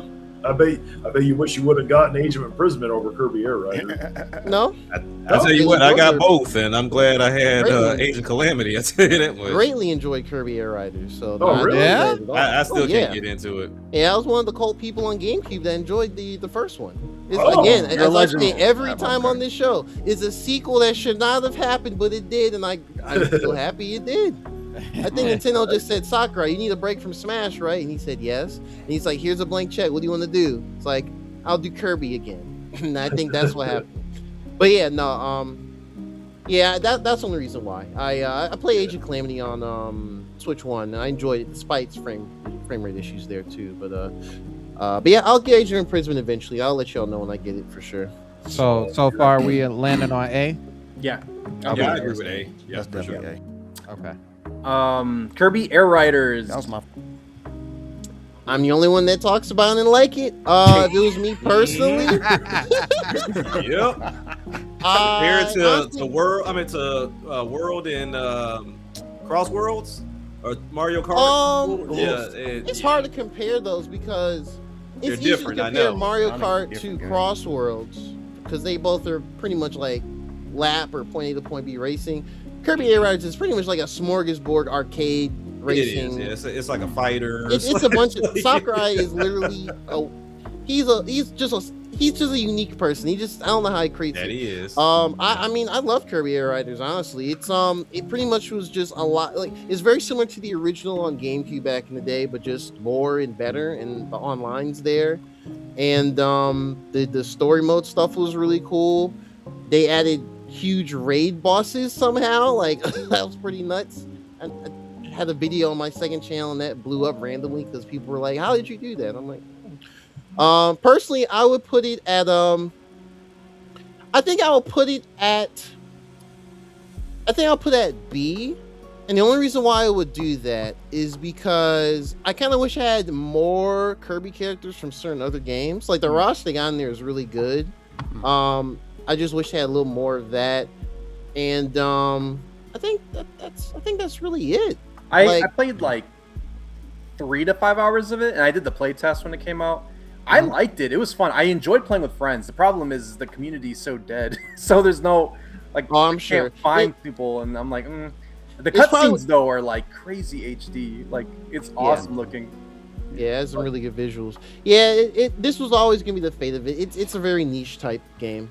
I'm glad that they, I'm glad Nintendo, let Sakurai and his crew make a game like that within the first year, because it makes the first year to Switch 2, pretty much unique. Because and we already got all the Switch games, like they did the Switch 2 editions or patches with them, and they're just gonna keep selling more over time. And we know the 3D Mario and the new 3D Zelda are coming, so it's like you can just wait on those. But yeah, overall, I'll put it at B. I'm kind of curious if anyone in chat likes this game or cares for it. I doubt it because it's pretty niche. Yeah, but I really enjoyed it. Terrible game. I thought it was an okay game. I played probably about 5 hours of it, and it was okay. Like if I was hanging out, Geronimo was like, "Hey, you want to play Kirby Air Riders?" I'd be like, "Sure." But if you asked me, "Hey, do you want to play a game? Pick a game," that wouldn't have been my first. It wouldn't be it. It ain't be it. That's fair. Like I tried to get into it, understanding that it was something totally different. Even when we talk about like the main mode, what's the main mode everybody plays? City Trials. Yeah, City Trials. City Trials was cool. Main I felt like I was in City Trials for the 5 minutes, just for maybe like a 1 minute event. That's one thing that kind of bugged me. It was like, okay, we're here, we're collecting, we're shooting, we build it up, and it's like, all right, cool. What event are we doing? Oh, we're doing targets. I'm like, all right, like okay, okay, no problem. But when you get to like the racing portion of it, I think that was the hardest thing to grab onto, because with that game you have to stack. You have to trail behind somebody, make sure that you're eating, make sure that you're attacking, and you have to make sure you boost and keep your speed, because when you die on your speed, you're dead on your speed. Like it's not oh, we're gonna bounce back or any rubber banding. Like you're down, you're down. Pretty much. I think and they added even more depth with this one too, a little bit more. Yeah. So, like, with that being said, it's definitely one, if you sit down and give it time, I'm pretty sure, it'll probably go up higher on the list for me. But seeing as, like you said, Age of Calamity came out around the same time, I picked it up, I played it, I was like, okay, cool, I'm collecting stuff. Yeah, I'm not feeling this, and I went straight to Age of Calamity.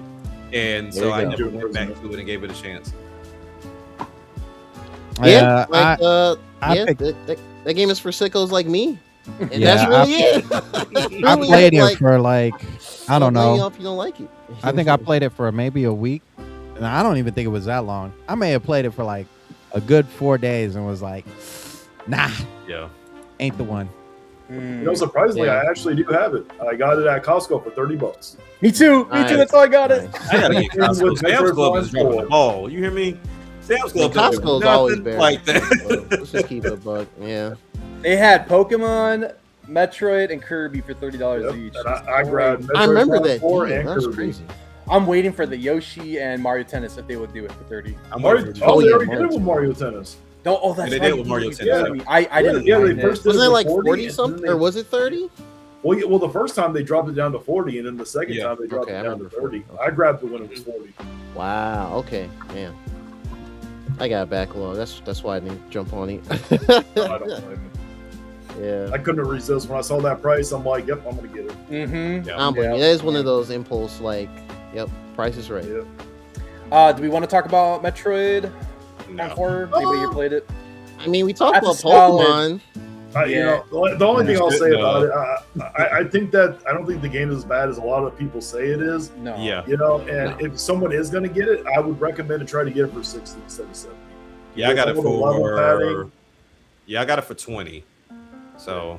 Oh, yeah, there see, you go. or like the Costco $30 deal. That would have been perfect. Yeah. Oh yeah. Mhm. You know, Because you remember that's when GameStop had this stupid sale, and it was only for participating locations.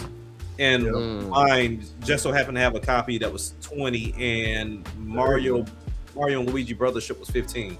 And I walked out there getting both those games for 35. There you go. Oh, they did do that. That's right. I love that. Those kind of deals. That's probably a stealth clearance deal before they closed a bunch of stores early this year. Yep. Yeah, I think Prime is I think it's a solid B. I'm not you know what? I'll say it's actually more of a B minus, but yeah. I'm kind of We're at the end of the B.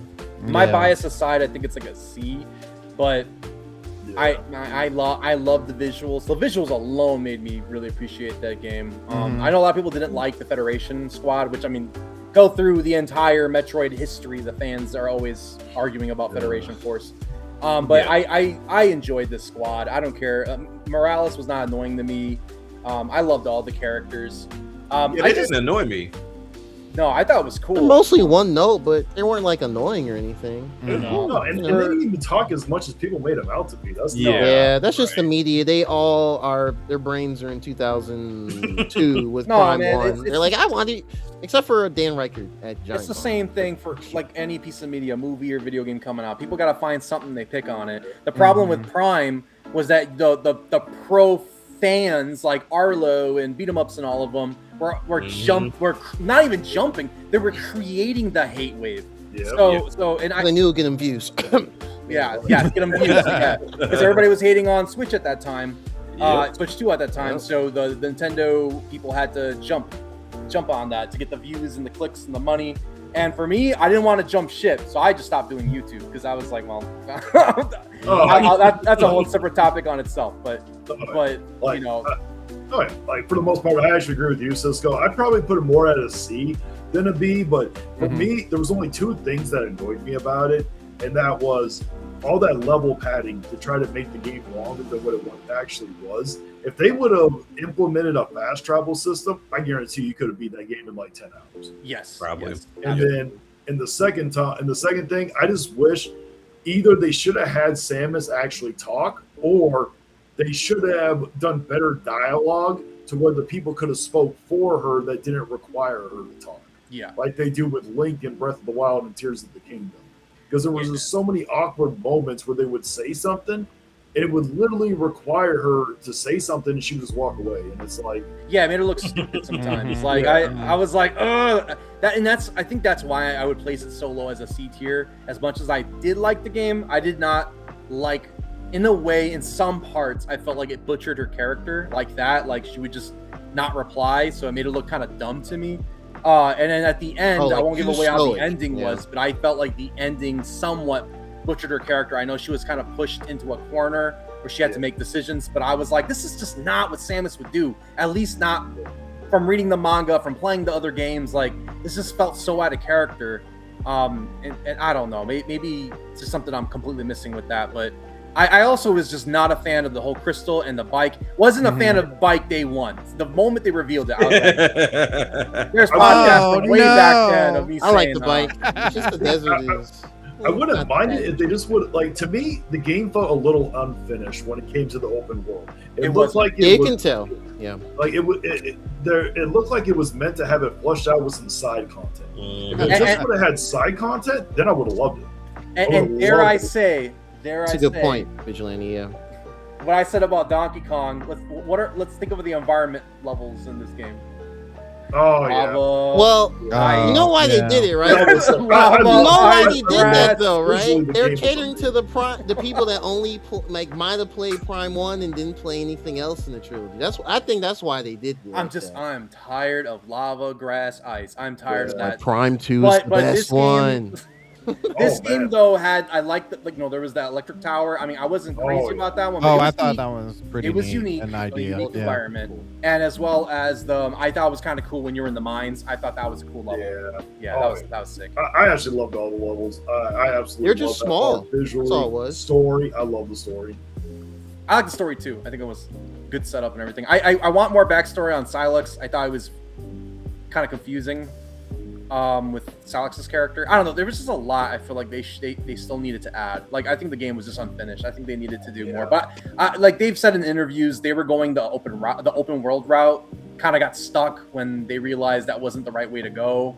Yeah. And it was too late to go back. They just need to finish the game and send it out. But I have high hopes for Prime 5. I think if they go with Prime 5, it's going to be a way better improvement in the game we were looking for.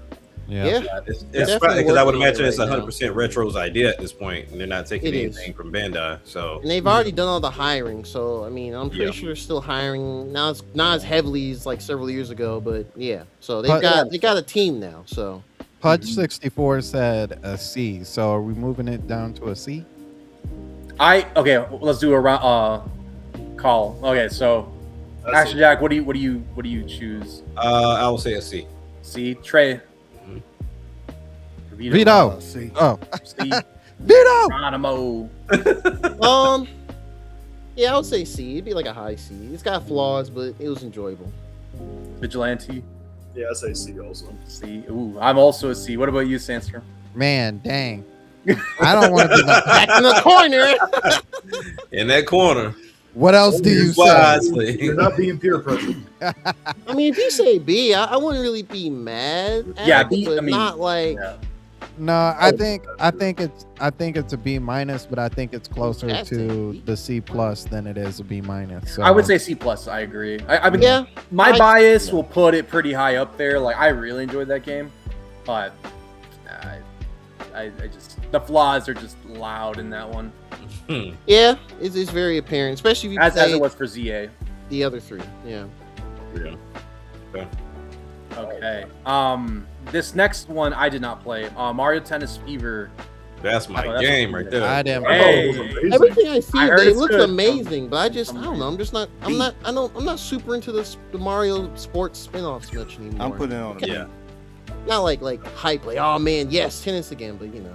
Yeah, I'm weird.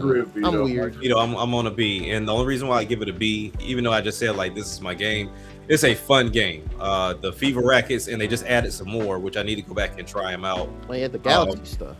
Yeah, the Galaxy stuff. So the FIFA racket, the regular tennis in itself, even like the Wonder Courts, all of that is great. Yeah. It's just, and it's a legit criticism from anybody that comes from GBA with Mario Tennis. If you're going to say you have a single player story mode, let it be a single player story mode. Yeah. This was a tutorial.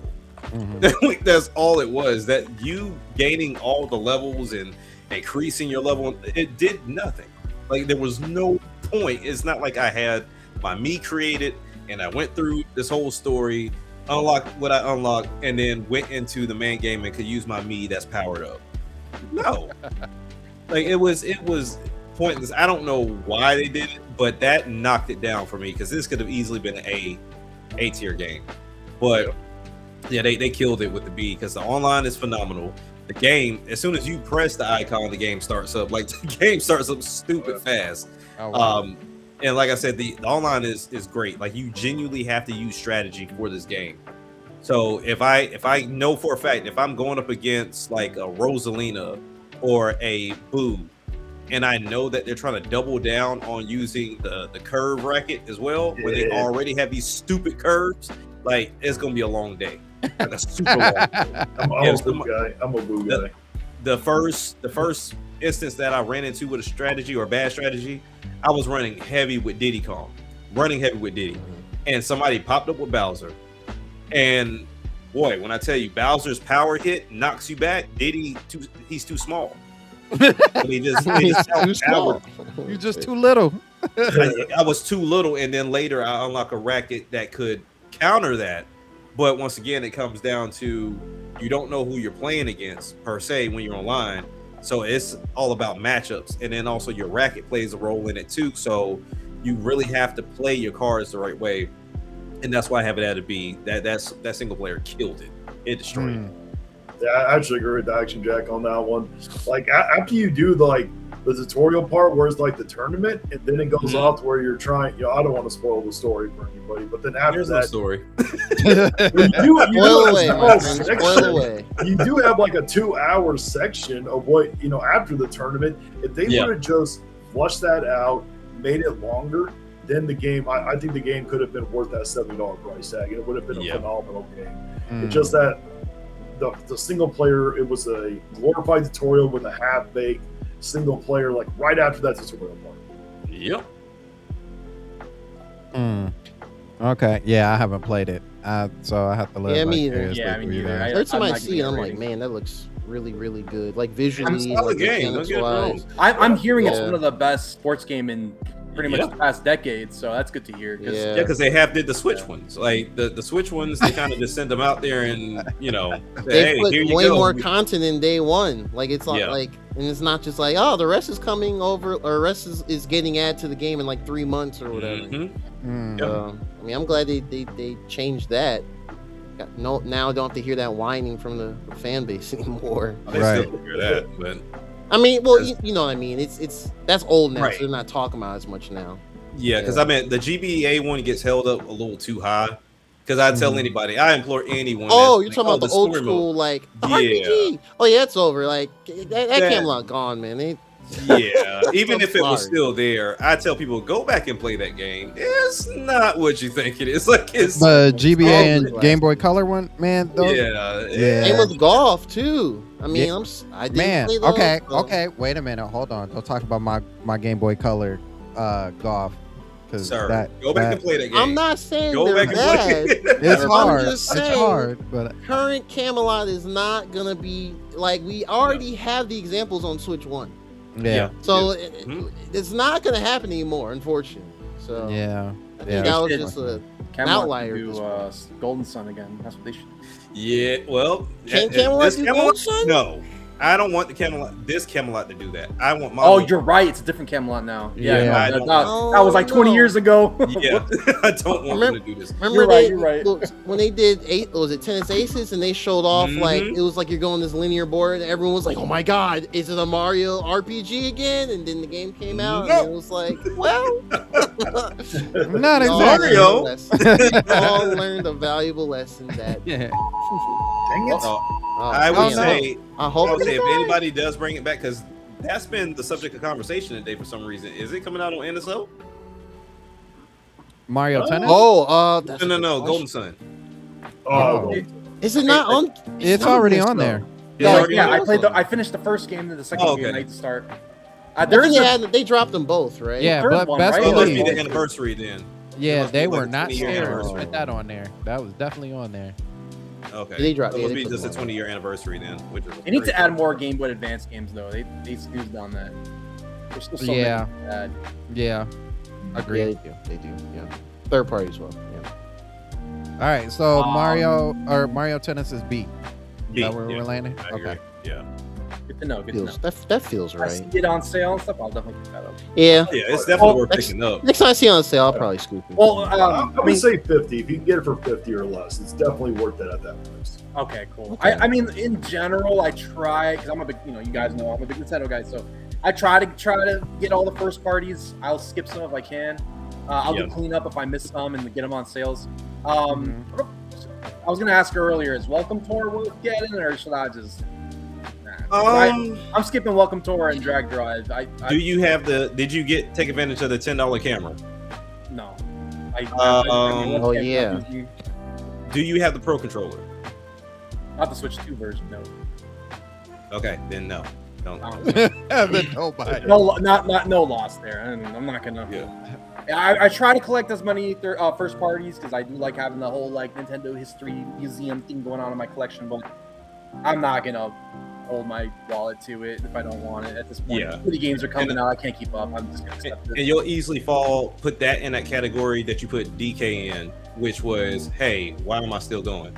Like it's because you'll unlock and you'll go through and like, okay, cool, that was some great information. Yes, I passed the quiz. I'm still doing this 3 hours later. Like, what is like? All right, I'll come back to this tomorrow. Like, it's long. It is long. Okay. I didn't know that. Pause. It is long. It is not a short game by any stretch of the imagination. Now, okay, so we're gonna skip the Xenoblade X.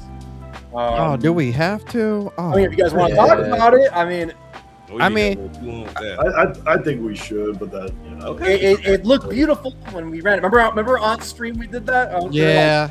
We were like, it looks good. I'm like, should I boot it up right now and check? And you just hear me in the background. Oh my gosh. I'll be honest though, and actually I haven't really talked about this past month and a half, but I there was a period like a month ago where I randomly was playing it heavy, and now I'm on the new content. Me too. Yeah, so that's pretty cool. But I didn't finish it yet. But anyway, I will say, while I do enjoy the high resolution, I do enjoy the 60 frames and everything. I do see the weird upscaling stuff. Mm-hmm. It does not bother me as much as some others, but I can't. I have to, as much as I always praise Monolith Soft and how much they're technically sound, and they pretty much help develop all the bangers and Nintendo releases and stuff too. It is a bit weird, especially there's a couple of cutscenes. I was playing handheld of Chapter 13 where the backgrounds were this really weird smeared thing, and it was very strange. I was like, oh, this is actually not good looking. But the character models were fine. Ground up. They really should have done it from the ground up because you could tell they just went the DLSS route and tried to upscale it. I think it's a mixture of that and using their own in-house upscaler, and I think it's also because X is for their stuff is older. So honest, I mean, if we're gonna put it anywhere on this, man, I have to say B, only because, man, like. While it doesn't bother me, I know it's gonna be like, oh man, I really care about my image quality, and they might just play the Switch 1 version, just switch to boost with the 30 frames, and then be happy with that. I think that frame rate will still trump that though. Regardless. Oh, it does for me personally, but I'd say across the board, the upscaling stuff is odd, so I couldn't put it over an A personally. You said B, okay. So for me. If it was like as good as like Xenoblade 2 Switch 2 that just came out, A all day. I haven't gotten that. I need to get it. It is very nice. I think this is unfair for me to say. I'm gonna put it on A, but the reason why I'm putting it at A is because the original Xenoblade Chronicles X for me was an S tier game on Wii U, hands down. I'll give you that. Yeah. It just like the use of, you know, 2 screens and all that other stuff. So like, obviously that's the biggest negative to Xenoblade Chronicles X for all of you who have not played the Wii U version and hated on the Wii and missed out on that. Yep. That not having that second screen really cripples the game in the worst ways, especially from a quality of life standpoint. But with that being said, I do like that they worked on tweaked the visuals just a little bit, and then we got the 60 FPS on top of that finally. And then we also got added content to the game, which they could have snuck in as DLC, but it works. You know what I mean? Like it just adds that little extra factor. So I can't put it lower than an A, to be honest with you. I think it's a solid A. I can understand why you would give it a B. I definitely couldn't give it anything less than a B at that point. Right. Yeah. And my gripe is it's technical stuff, and I have to be objective and say it can be an issue. So it can be an issue from person to person. Now, actually, the counter what you said, and this will be a hot take, I don't miss the gamepad implementation in the game. Really? Really? I do not. And the reason why is because just everything is really snappy, and there's been other quality of life stuff I do appreciate with the game too. As far as I think Monolith Soft has kind of conceded that their approach to field skills is a little cumbersome depending on how one approaches. So I think just opening it up and just having it, you know, the level 5 be the one you have to get from those obscure side missions you gotta do. I think that was a better way to go as far as, you know, getting, you know, more of those using the skills like the archaeological skills, that stuff in the world, and getting those items, getting more battle points, BP, to then add to your leveling up. I think that stuff is really good. While I do appreciate, you know, them kind of making a deliberate decision of you have to go walk and find your party member to add them to your party, but not, you know, look, I'm not gonna want to always do that all day. I'm not gonna go to the church and find hope. I'm not gonna go to near the what is it, the downtown area, the diner, and go hit up what's his name, Fry, because he wants, you know, he's an alcoholic or whatever. Right. I'm not trying to do that all the time personally. So I appreciate you can just kind of swap them in and out, and then it's, you know, the building the affinity is more streamlined as well. And then also with the gamepad stuff too, while that is a great, you know, it's a great implementation for like being in the world, like you're using Frontier Nav to build out Mira with your materials and whatnot. That screen is 480p screen, and the font was too small. So while it's great, it feels just a bit sharper. I think I would have liked it a bit more. Now I'm not saying I dislike the gamepad stuff. I'm just saying with Definitive Edition, I don't really miss it that much. Gotcha. So that's just me personally. So yeah, that's why I wouldn't really, for me, put that as a minus. Yeah, I think if you bring that feature set over and you put it on a cleaner screen, like, I think that would be the best way to do it. That'd be amazing. But also, it kind of tells me, at least the little bits I've played of Vex and the decisions they've made with the presentation and characterization and cutscene direction, they care about the trilogy more. They care about the Claws trilogy more. Overall, X was an interesting experiment, and it does have things that are better than the trilogy in some ways, but you can tell that they care more about the Claws trilogy. So rightfully so. Yeah. So, overall, I wouldn't really put lower than a B either. What about you, Vito? I don't know. Hold on, give me a minute. I got a text real quick. Give me a minute, guys. Oh, you good? Visual, did you play this one? I haven't. I do own it. It's on my backlog. You know, right now I'm in the warrior style mood, so I'm just trying to bust through all those warrior games. Okay. So are we? Well, Vito's still doing his thing, but where you landing, Jack? I agree on the B tier.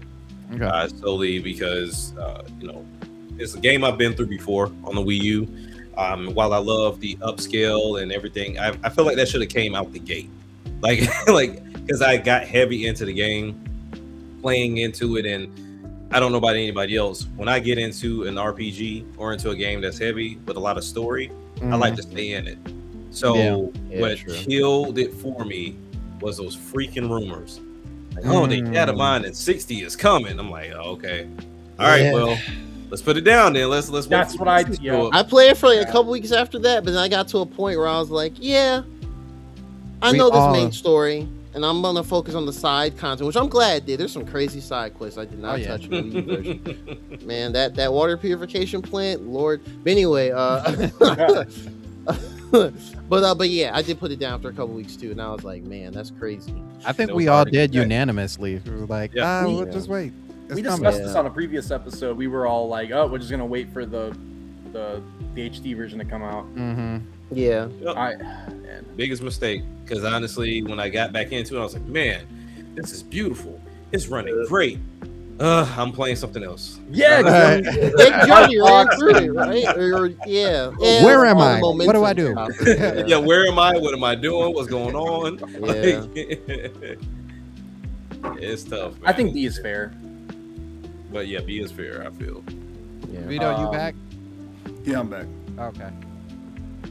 For me, it would have been A tier, but at the same time, I'm just looking at the fact that I played it more on Switch, so I would have put it in a don't count situation, and on top of that, it dropped during that's fair. Wii U or whatever. So in a sense, it's like it puts me as remakes or re-releases and stuff like that Sony does when they drop a new console. They got a remake, Last of Us 2 or something like that. You know what I'm saying? This kind of, even though I did fire up the new HD version, I'm like, oh snap, it look good. You know what I'm saying? Like kind of be realistic with it, and just kind of just I want to put it at that A just because of a great game that it is, but you know what I'm saying? For me, it kind of doesn't count.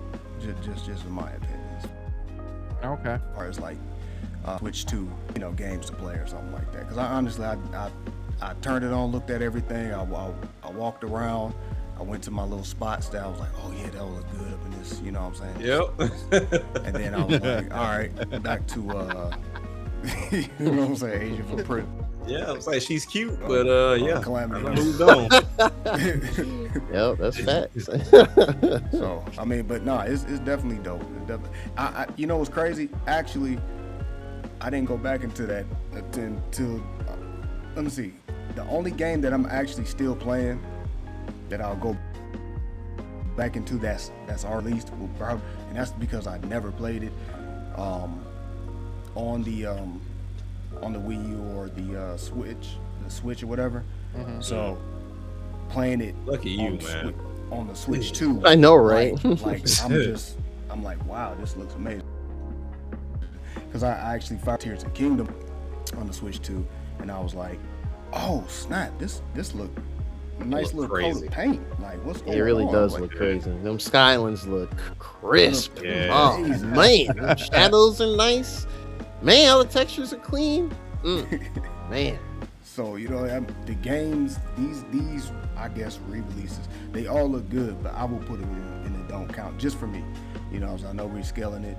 I would have did the same thing for ZA. You know what I'm saying? It released already. I was playing the mess out of it on Switch, so you know what I'm saying? It's kind of like, you know what I'm saying? For me, I'll put those there. Okay. Well, but it's still a great game. I would have put it at A tier. I was gonna say I thought most of y'all said B anyway, so B it is. All right. Now, next one, Pacopia, one of the big titles for Switch 2. Oh yeah. Yes. This is where the tide shifted. the narrative suddenly became. This is when it changed. This is when the narrative became real. Like, oh, this is now y'all just aren't lying anymore. Yeah. This, you know, what's so funny historically through this whole short time of Switch 2, like not only did the tide, like everything in the tide changed. It was like game key cards. Oh, well, we're not talking about that anymore. Like, bad games. Well, we're not talking about that anymore. Like, no, hope you're different. This game runs poorly. Oh, well, we're not talking about that anymore. That's crazy. I was such a crazy time, like shift in the timeline. I was like, "What is happening now? Now we're all cool. Now we're all good." Yeah, I can come back to YouTube now. I did not see this game being as good as it was. I was one of those people that visually looked at it and I'm like, oh no. Yeah, same. I know, same here. I'll keep saying it. When they did the dedicated Treehouse 4 and I watched the 20-minute segment, I was like, oh, they got another one. Now that I see the uninterrupted gameplay, I was like, they got another one. I'm just wait for more people to see it. And here we are. It's August. It got me at the Treehouse Live as well, because the whole Ditto thing was creeping me out. Like that was freaking me out. It was pretty wild. Yeah, it's pretty wild. The one thing I will say, I'm not gonna claim to be the biggest Animal Crossing fan, but I do enjoy Animal Crossing. And so far, there's like 3 or 4 games out on the Switch 2 right now that outdoes Animal Crossing. And this is one of them. Like it takes Animal Crossing and runs laps around it. Yeah. So I didn't expect to enjoy this game. I didn't expect to even pick this game up. Matter of fact, when we first saw it, I was like, "Yep, I'm good, not touching it." like I don't want to get into it. Then I got interested. Then I start seeing the reviews. I'm like, here we go, FOMO kicking in. Yup. Right. I was like, all right, well, cool. Let me see if I got some extra loot. Let me go cop it. And I got it. And boy, I didn't put that game down for a minute. I was like, oh, what is this? This is ridiculous. Yep. Like it got addictive fast. And I was so glad when I was able to go to rehab and get off of it for a little bit. And I was like, okay, cool. I'm off of it for a little bit. I'll come back and visit every now and again, come check on my Pokemon, see if, everybody's fine, everybody's good, everybody's still building what they need to build. And, watching everybody else's crazy, ridiculous builds that they were doing. I think that's what helped me get off of Pokemon. Yeah, same. Oh, wow. Because it was one of those things of like, oh, okay, yeah, I can build this. Yeah, I'm doing a good job. Yeah, my city looks good. I didn't just bust through like every city I was at or every island we ended up on. I was like, oh, I'm going to get it cleaned up. I'm going to get it built up. Everything's gonna look good before I leave to go to the next area. Then Twitter happened, and I was like, "Wait a minute, I can do that? You can do this? You can build a storage system with pictures? Like, why are my houses looking so like my Pokemon are living like bums? Like these not gonna Pokemon got apartments with elevators and dedicated floors, and I was like, yeah, it threw me off. It threw me off substantially, but." Yeah. I still say that is a freaking S tier game, and Pokemon are gonna have to bounce back on that because they were not the ones that did this. So it's like Koei Tecmo. Koei Tecmo. I've been saying since Switch 1, they've been out here. They've been out here on Switch and Switch 2 now. So this is one of those. It's like, hey, they got their main line and they got this one. Like this could really be a franchise right here. Copia 2 on the way. Yeah. Goodness. That's in Johto, I guess. Yeah. Which one of the new DLCs is going to bring in Johto? Same continent. Hey, it could do it. You got Palette coming out soon. Yeah, that's true. I my bad. Go ahead, Cisco. No. You can keep going. My bad. Nah, I was gonna say I personally didn't play just because I don't play a lot of these kind of sandbox creator type games, but I just knew from the Treehouse, and then I'd watch a bunch of other like YouTubers, streamers do their little videos, and I was like, oh, this is pretty cool to just watch on the side. So I can't really rate it myself personally, but I mean it looks like a really high quality game. So y'all say S or A or whatever, I'll just be like, yeah, I think you're right. So yeah. Man, I don't know. Okay, so I think the game is really well done. Obviously, it was the big one, but me personally, I didn't enjoy it as much as I thought I was going to enjoy it. What? You know what? Okay, so here's what happened. So, I don't know how to word it. That's why I'm having a hard time. Like, that's why I was, when Geronimo, you were like, go ahead. I was like, wait, hold on, give me a second. Like, I don't know how to articulate what I want to say. I guess, like, I like the setting of it. I like the, you know, the foundation of, like, where the humans go. Like, I think that's such a good story. Like, we're trying to figure it out.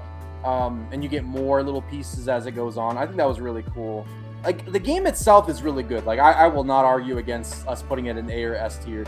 But, like, me personally in my playthrough, I just felt like I feel like I agree a lot with what Jack said. Like, I think that's basically my whole experience of, like, I'm enjoying it, but then, like, I just see online everyone's got the good stuff, and I'm like, oh man, and I would be spending so many hours trying to build stuff, but then I would never have the recipes for what exactly I envisioned. And every area I went in, like, I would see, oh, it's made out of a certain material, and, like, I would just really have to work towards unlocking all those recipes. By the time you have the recipes to finish up the houses of that area and all that, or, like, to make everything you want, all the recipes that you found in that particular area, once you finally kind of unlock that stuff, it's time for the next area. So I never felt like, I just always felt like it was never the right time to settle down and start building and start making people's homes. I just was like, there's a patch of grass, go live in that. I don't know what to tell you. And like, we gotta go live in that one patch. All these good recipes are tied to the story, so we gotta keep things moving. And by the time, finally I can build you a house. You know what? Keep living in that grass because I gotta get to the next area because you know, I need to move on. We've been here for 10 hours. I can't keep doing this. And so I just felt like that's been going on and on and on and on. And right now, I'm at the part where Tikatong needs the building. Like, she needs. I never beat it. That's where I'm at. I'm assuming but I was like, you know, I'm good, man. I'm good. Yeah, I made it to the mining stage, and that's where I'm kind of stopped right now. Yeah, I just that's the party. But that's where I got stuck, and then I pushed through because I was like, I don't want to do this. I just, some of the story aspects I find is so tedious. I don't like it. And again, if everyone's enjoying that, I'm not going to argue against that. It's me personally. I was like, this is kind of slow and not really what I want to do right now. Like, I just want to, like, Minecraft this stuff. I don't really want to, like, work on this boring story right now. But so I pushed through the party, got to the the cyber area. I thought that was really cool. I got really into that area. And then now it's like, Tikaton, let's build this whole building. And I'm like, this is cool. Oh yeah, because like 3 or 4 islands split up, and you got to go and find all these buildings are broken up. Yeah, that right there is tedious. That's the last one though. But yeah, that's. Last thing I did is I made like a tree house. Like, I built a tree, and then I kind of made like a little. I made Flygon live in there, and I was like, that's a wrap. I'm done with this game. Oh no, my boy Flygon. I love Flygon. I love Flygon. I built myself a little house. Tree. Yeah, I mean, and then now there's this DLC, and I'm like, ooh, I want, like, it's underwater. I want to play this, but I'm like, oh, but I don't know if I want to go back to Photopia. I know eventually I will because I'm really, like, I have this whole challenge I'm doing personally where, like, I'm trying to beat games in a year, and I have a whole list. I categorize them, so I don't want games to spill into the next year. So whatever game I started this year, I want to finish it. So I gotta finish Photopia at some point. So I'll go back. Maybe when the DLC comes out, I'll like play it, but I'm not really motivated. I will, I don't know, for me personally, maybe it'll change the more I play it and get more into it, but I think that was more of like a B tier or A tier, but I won't argue if we go S tier. That's fine. I see the potential. Yeah. All right. Yeah, I was. I need to get my opinion real quick, but yeah, go for it. For me, like, I did not see myself enjoying this game, and then surprisingly, when it came out, it did. But I am not a cozy life sims person whatsoever. You know, I tried Animal Crossing and I didn't like it. The only reason why I like this one is because it had Pokemon. Yeah. But the thing with this one, once I stopped playing it, I have never wanted to return to it whatsoever. Yeah, if you leave, you leave. Yeah. And so for me to put a game in S tier, if an expansion drops, it's going to make me want to return to it. Like, if they dropped an expansion for Splatoon Raiders or DK Bonanza, I'm jumping on that. Yeah, I'm going to jump immediately. On it. Yeah. Oh, with this expansion coming up, it looks good and it looks nice. It doesn't make me want to even jump back into it. So I got to put it at an A tier just for that reason. Okay. Well, that's 2 against 1. So yeah, we got to move it to A then. We got to.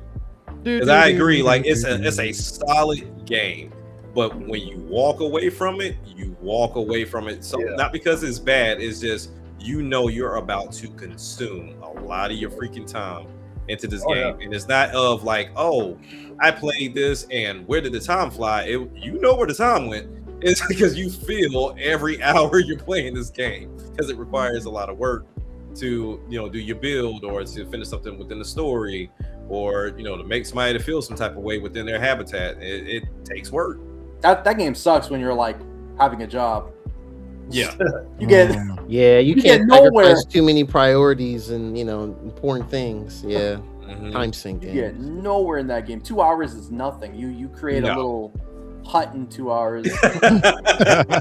Especially when you're trying to collect the electricity. Oh my goodness. Ugh, that doesn't even work for me. I built a whole electricity system. It doesn't work. And now I'm reading. I saw TikToks. Wait, before you do this, too late. I already did it. Oh, the poor guy will give you the recipe. I wasted so much material. Yeah, the game really wants you not to try to figure things out in the beginning. Like, they want you to genuinely go through the story and unlock everything, then go and start doing your building. Because if you try to I'm gonna build from what I got, you're gonna be pissed off later on because you're like, oh, wait a minute, they have something easier for this? Like, okay, never mind. Yeah. That's what kind of killed my enjoyment a little bit. Like, I was always stressed out with that stuff. I'm like, come on.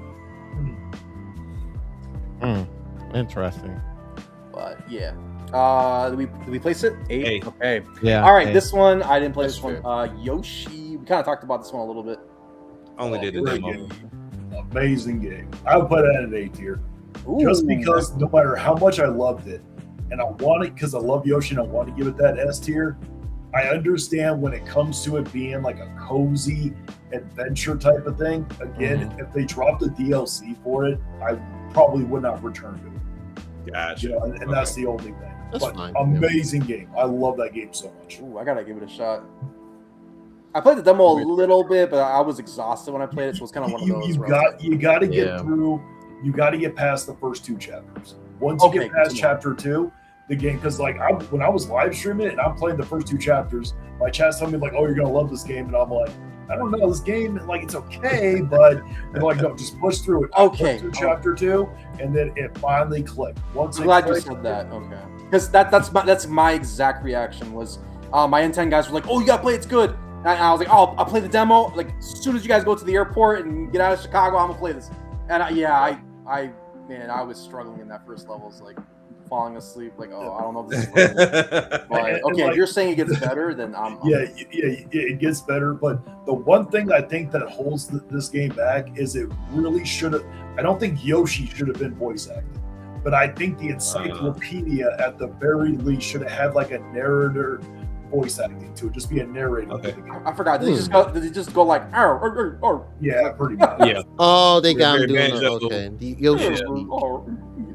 That's kind of surprising. Yeah.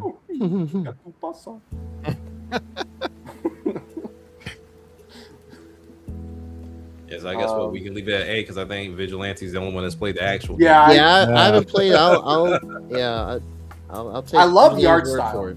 Man, J Biggs, everything is an F for you. F for. Oh yeah, J Biggs is my time on this show. I know J Biggs has certain tastes, and these type of games are not his cup of tea. The thing with J Biggs, okay, we cannot, because he wanted to show off his whole collection. Yes, he has a much bigger collection than I do, and he has some very questionable hentai certain games that are very sus on his digital library. So you cannot always trust Jacob. That is true. Because he sat there he sent me a video on Twitter showing off some of his collections. I'm like, oh, mine's bigger. So I show him my physical one, and then he just starts sending me so much digital one. I'm like, okay, now you're just being a show off. And then he shows me his hentai one. I knew it. You gonna let that one out, J Biggs. I knew it. I was right about to say, I'm like, he's shove them all in that one over here. And he was like, well, hey, I was curious. I was at that age. And I'm like, hey, one is curious. You have multiple of them. You're only allowed 5, J Biggs. You like what you like. Yeah. As long as you pay your bills and everybody's happy. Like He said, "That's my stuff." No problem with it. He like, said, "If not it's my not wheelhouse, you know. if it's not Stella Buns, then it ain't getting no runs." Stella Buns coming to a Switch 2 near you. I need a date on that. What is taking them so long? Yes, I think we're just gonna wake up and they'd be like, "Hey guys, it's coming out November or something, or maybe December." I don't know. I really need them not to drop it in November because of Ocarina, but yeah, Right. drop it like August or this month or next month for sure. Yeah. I'm here. Hold on, real quick. People guys, forget before about we go December. on. Just drop it in December. Hyperstar also said an A, so I guess it's between an S and an A. So, Justin saying he sent me a $2 super chat. Thank you so much. It's like, you got to let me know what time y'all start live. We always go live between 4:15 p.m. if you're in Pacific time on Saturday night. 7 o'clock p.m. on Eastern Standard Time if you're over here. 6 p.m. Central Time. Oh, I forget, Cisco. You're in a different time zone. Yeah, it's Central so Time. I'm weird the because Midwest boy. you're like right there. Yeah, we're neighbors, and it's like, Oh, yeah, man. if you're an hour away, like an hour-ish away from New Buffalo, that means I'm like a 2.5 hour drive from you. Because Okay. I'm an hour and a half away from New Buffalo. Okay. Sweet. That's cool. Closer than you think. Okay. Yeah. That's cool. DK challenge. We don't gotta rate that one. Yeah. But I do want to. Surprised that whoever made this tier make you put that there. Yeah, right. Yeah. I do want to. I'll say one thing about DK challenge. It goes kind of backing up what Vigilante said about like jumping back on a game if it's really good. Yeah, as soon as DK challenge went up, I'm like, you don't need to give me an excuse. Like, I'll jump back on Bonanza. Like, I'll get on that. So I haven't finished those challenges. Those are tough. Okay, so Yeah, those things are tough. I don't know if you guys remember the episode where I was like, I think I was the only one that was into platinum trophies for PlayStation. And how I love Oh yeah. platinum trophies for Nintendo is a nightmare because they are unfair with their challenges. Every time I want a 100% a Nintendo game, it's impossible. They always got to do some kind of developer challenges where you can't do it. And DK challenge, I was like, all right, I'm gonna get my first Nintendo Platinum. I'm excited. I spent 2 whole days, day and night, working on these challenges. I was so happy, so proud of myself. I was doing these hard challenges, and now there's a final 2 challenges I can't do at all. I don't know who can complete them. I just don't. It's like those people who do the Kaizu trap game style. It's Kaizu level? Oh, that's crazy. It's impossible. It's ridiculous. Funny. They say y'all like achievements, don't you? And they'll show you That's videos. crazy. They'll show you like examples of like how you could complete it, but even trying to copy and mimic them is like, wait It's a minute, how impossible. do You you gotta do be like that? quick. Yeah, especially They'll be like transforming ice between Good. the Frame animals perfect. like instant. Like, yeah, it's like the final 2. It's like there's the boss rush, and then there's the final. What do they call it? The final concert or something, or final rehearsal. You got to do both of those with none of the perks equipped. So like if you just started the game, you have the 3 hearts. You got. There's no way. Like there's no way. Like people are like skipping frames, like by transforming and stuff. That's how they're doing it. I'm like, I forget it, man. I'm gonna try again, but I doubt I'm gonna be able to. I'm not that good of a gamer. So yeah, you know what? Achievements for Nintendo, I'm out. No, none of that. Garbage. If they're gonna do this though, they have to find a better way to implement it. Because one thing I don't like about it, say for example, I was going through the retro challenges, so like all the older DK games before going into Bonanza, and you'll see it. And for those, when I click on like the challenge, it'll throw me into the game for that level. But Bonanza, it doesn't do that. No. So like Bonanza, you'll see the challenge, you can click on it, you'll go into the game, but then you have to go to the level, do everything like to set yourself up to complete that challenge. I was like, if we're gonna have it set up like this, where you're telling me a certain level, a certain specific area, and I click on it, just put me there so I can do the challenge. Like, don't make me go find it. Yeah. So, because it's not integrated by any means. So that means that if the game's not loaded and you press that, now you gotta wait for the game to load, and then you gotta go into your save file and blase. Like it's a lot. So you can tell it's not integrated. And people were complaining about the classic ones where you can rewind, and that just made it too easy. I definitely abused that rewind feature like crazy. At first, I was like, I'm gonna do it legit. I'm a real Donkey Kong fan, and after like a couple, lost. I don't care. I'm not doing this for nobody but myself, sir. Yeah, exactly. I'll rewind that.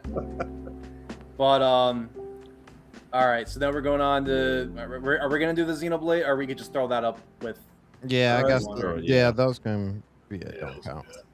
Star Fox. That's like really our real last one was That's Star probably Fox. just S tier, right? Yeah. Star Fox. Yeah, that's got to be S tier. Yes, I haven't even played it, but it's Star Fox. So Yeah. It's got. I've seen it. At that price point, I am perfectly happy with that game. Yeah. Even though I would have loved them just to do a little more with that trailer that they showed us with Pepe and Star Fox's band, just a little more, I am still satisfied at that price point. Man, the game that Felt they like a played passion with project. that intro was like, yo, could you at least let me fly us? Yeah, I thought they were gonna do like a mission or something at Yeah. least, but Yeah, but I thought it is for what it is. It is what it is. Yeah, I still agree. S tier. I agree. Yeah, I definitely think it's S tier. The fact that they added the multiplayer in such a way, and then the like Cisco said with the achievements, like this game is chock full of achievements, and actually like worthwhile achievements, not Yeah, just they're like, doable. hey, good job. Like, oh, I actually get to use this avatar in the multiplayer now. Yeah. Sweet. I've been waiting. It's like everything is just really great. I do wish I spent more time on it. I stopped playing around the 15-hour mark. That's only because so many games were coming out at that time. You got the Rhythm Heaven and July been crazy. Dune. I just couldn't keep up. It's a game that I think will get picked back up really quick if we not necessarily us, but if somebody's like pick up the sticks though. Yeah. Oh, bet you want to. It's an easy pickup. Yeah. Yeah. Oh yeah. So you're trying to fly, huh? The biggest disappointment I have in that game is not necessarily the game itself, but the community. I guess the online is so good, and I just wish that more people jumped on that. I spent so many hours on that online mode, and I'm like, oh, and I kept trying to get all my friends to jump on that and play with me, and they was just never. Oh yeah, sometime we'll do it, and I'm like, no, it has to be now because with the way video games work these days, they die after a weekend or a week or something. Whenever you want to jump on, and I still shout this out to everybody in the chat. If y'all want to challenge the StormCast and some Star Fox, prepare your wings because they will get shot off. I'm telling you this right now. It will happen. But yeah, I agree with you, Cisco. I think the community, from the people that I've seen, they love the multiplayer. But I think it's one of those situations where it's like the person behind the keyboard, right? Like, you ain't got no game, blah blah blah blah blah. Okay, get on the game then. Oh, nope. I got laundry right now. I'm busy. Yeah, I'm gonna be sick tomorrow. I can't. You know, I can't go. In the words of Nas, ski masks get hard like you rapping your bars. You know what I mean? Like, don't pretend, don't do all the talking and then be like, ooh, you know what? Get with me later. Like, nah. Pick up the sticks now. Let's go. Yep. Pick it up. But yeah, no, I'm glad we all agree. Star Fox, I don't think I was necessarily, I was. I was pretty worried because it was a 64 remake, and I was like, oh, we're doing this again, but they did such a good job. I never once felt like, oh man, this is kind of redundant, or this remake is like, okay. No, I was like, wow, they did such a good job. It looks so amazing. It feels like a brand new game. Never once did I feel like, nah, this is not really, this is not the adventure I was hoping for. No, they did a great job, and I'm glad that it seems like from the interviews they wanted this game to be like kind of like the milestone, like, or the point, a brand new chapter where they get like a whole new bunch of new fans and a new audience. Yeah. Both old and new, just to kind of get back on this IP, and then maybe they can, make more. I think Star Fox has a bright future. I don't think we've seen the numbers, right, of their sales yet. No, not yet. No, but yet. I imagine it's got to be good because I feel like everyone on my list was playing it. Yeah, I know Splatoon's got to sell well. That thing sold out everywhere. Yeah, my friends list is mostly Splatoon rated. Japan sold I think almost 500,000 the first 3 days. Yeah. Oh yeah, no surprise there. Yeah. I think they just did an excellent job of like dropping the Mario Galaxy movie, and then not too long after being like, here's Star Fox. We got him. Y'all want to know about him? Here he is. Had that momentum. Perfect. Yeah. Yeah. Now on that list, I will say we did forget 2 games. I don't know why they weren't up there, but one of them I don't think gets enough love, and I'll put that at S tier, and that's Fast Fusion. Oh yeah. Yes! Oh yeah. My man. Yeah. $20. I was just playing it the other day. Oh yeah, I did love the that. environmental in there. Like my favorite level is the tornado one. Yeah. My favorite is the it's the last one. I think it's called like Vanilla something. Vanilla Sky. That's really good. Yeah, it's like the sunset or whatever. I still gotta go through the hyper. I still gotta go through the last hero modes. Yeah. That game is so dope. You know, the great part about it is that game has a low user score, and I do not know why. Yeah, I don't know why either. It does? That game, really? Yeah. That game is phenomenal. It is, especially for a $20. If it was a $70 game, then I can understand some of the negatives to it. But for $20, no, that game is amazing at $20. Like I said, the only nick I give against it is the lack of multiplayer, online multiplayer. Yeah. Yeah, I think they just said because like when Fast local, right? came out, well, yeah, it's local. You can do game share. Like, I tried game share with a buddy of mine. It's one of those things where, like, let's say they don't have it, you'll have to stream it. It streams from yours over the internet on theirs, and if the internet connection is not solid, it's going to be choppy. Yeah. So there's that. I just think they didn't want to implement it at all in this game. Just didn't want to devote the resources because like Fast RMX, they put in the online for that a little. I think maybe a month after, roughly in 2017, but it was kind of dead then because these games are pretty niche, so they kind of just they're technical showcases. But I do, Fast Fusion is really underrated. I love that game. Oh yeah, it's got an 80 on Metacritic. I gotta jump on that. Yeah, and then for the second game, now this one wasn't made by Nintendo, but it is a Switch 2 exclusive. And I think it's the worst game I ever played in my life. I think F tier is too high of a score for that one, and it's called Tokyo Scramble. Tokyo. The dinosaur one. That game big was game. Terrible. That's one of those Tokyo Scramble. That game made me actually. Why does that name sound familiar? That's is the one that where the it's one? like a velociraptor. It was in the third party direct. Nintendo showcased that one. That's what makes it Is that so the good. dinosaur, the one that you're hiding away from? Oh, okay. Hide game. Yeah, that's one of those. That one, okay. That one got me pretty much hating on all the influencers right now because they were hyping that game up. Oh, when we already knew beforehand the game was trash. And it's called. When I saw in the trailer, I thought it was. I'm like, for $30, I didn't have high expectations at the 30, and I thought it would have been okay, but no, it was. Do not waste your money. That was one of those. If you're curious, there it is, but never. No, they really were sponsoring a lot of the Nintendo influencers, which is why they were like, "This game's great." Shout out to the sponsors. I'm like, I was like, bro, you just got paid. I think. Did we all watch that together? Yep. I don't know. Vigil, were you with? I feel like we were all. I was in your chat while you guys were watching. Yeah, because I think we first watched it and was like, oh, are we finally getting a Dino Crisis? And it was like, wait a minute. It's terrible. That ain't it. That was insulting. It looked weird. Like I hate to say it like that, but it just looked weird. It looked like it could run on the Switch 1, to be honest. It looks like how some people are like. Oh, I'm sorry, my bad. It looks like how some people say like No More Heroes is like it has a certain jank, but it's like part of the charm. But the gameplay is not good.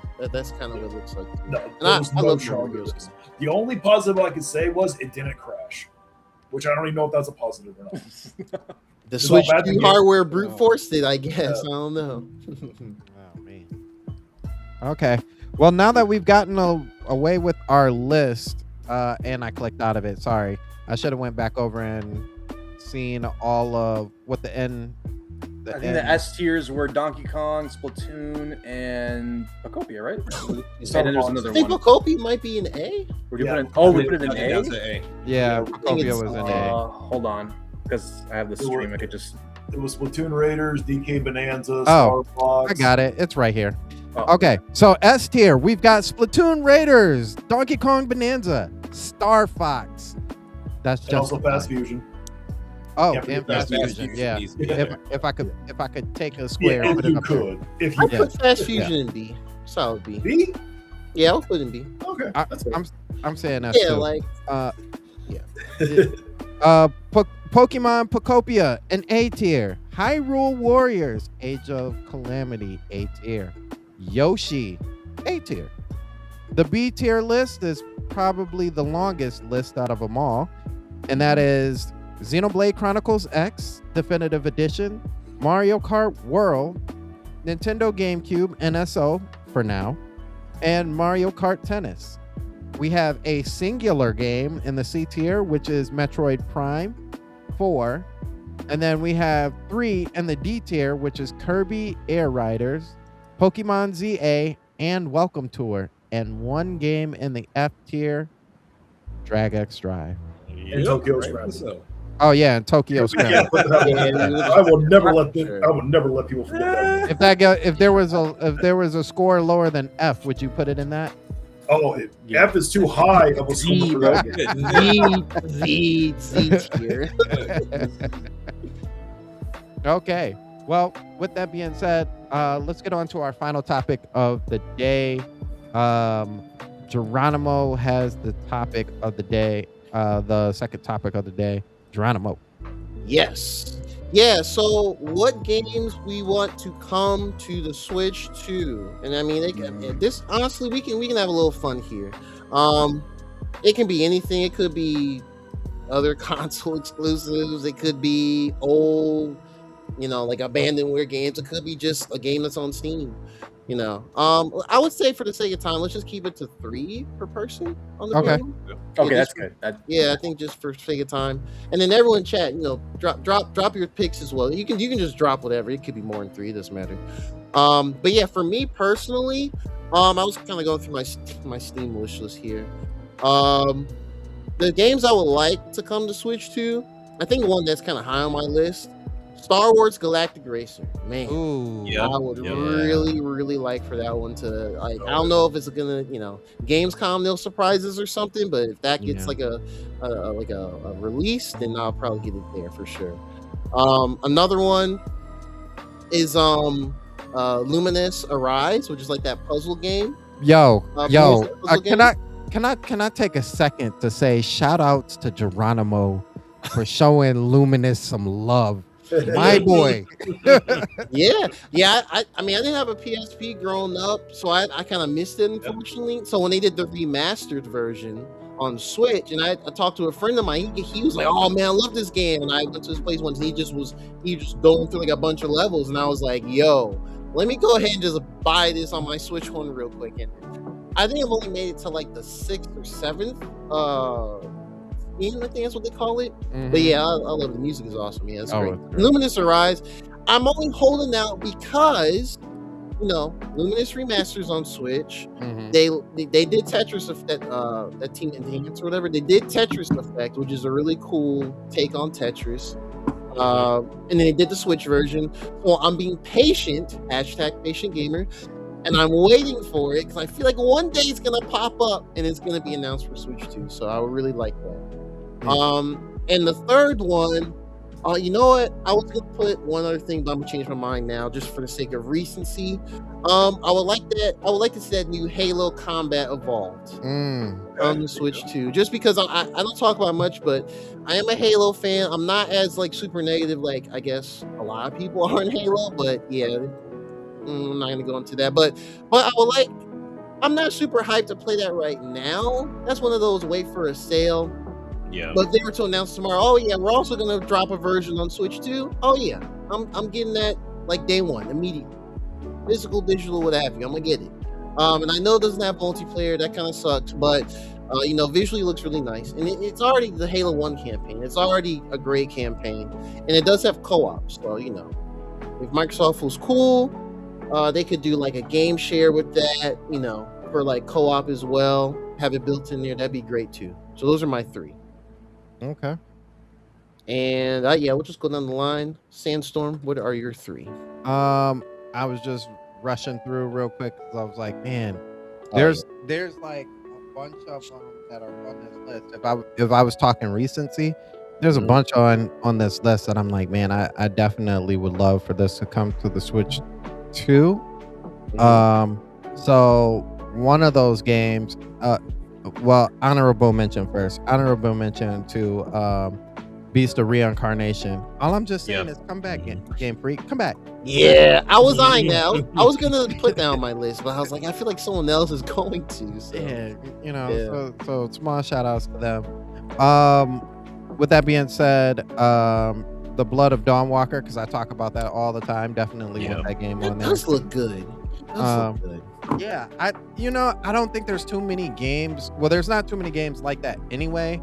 But I don't think there's too many games with that kind of presentation on the Switch too. And I feel like the opportunity is really there, especially since we don't have Black Flag right now, which kind of has that presentation of like, you know, the parkour over buildings and all that other stuff. So I do definitely think that would be a good game. Another one, which we live in a different age now where I can't necessarily say everything is a technical marvel. What is the word that they used to use for the Switch one? Impossible Court. Impossible Court. Yeah. I don't feel like we can really use that these days anymore. But I would love to see Control Resonance on there. I definitely think that would work that machine like in the right way. But just the fact that it like, you know, changes the angles of which you're at and just a whole lot of physics around with that. I would love to see what the Switch 2 would be able to do with that. Plus, that's like right now my most anticipated game of the year.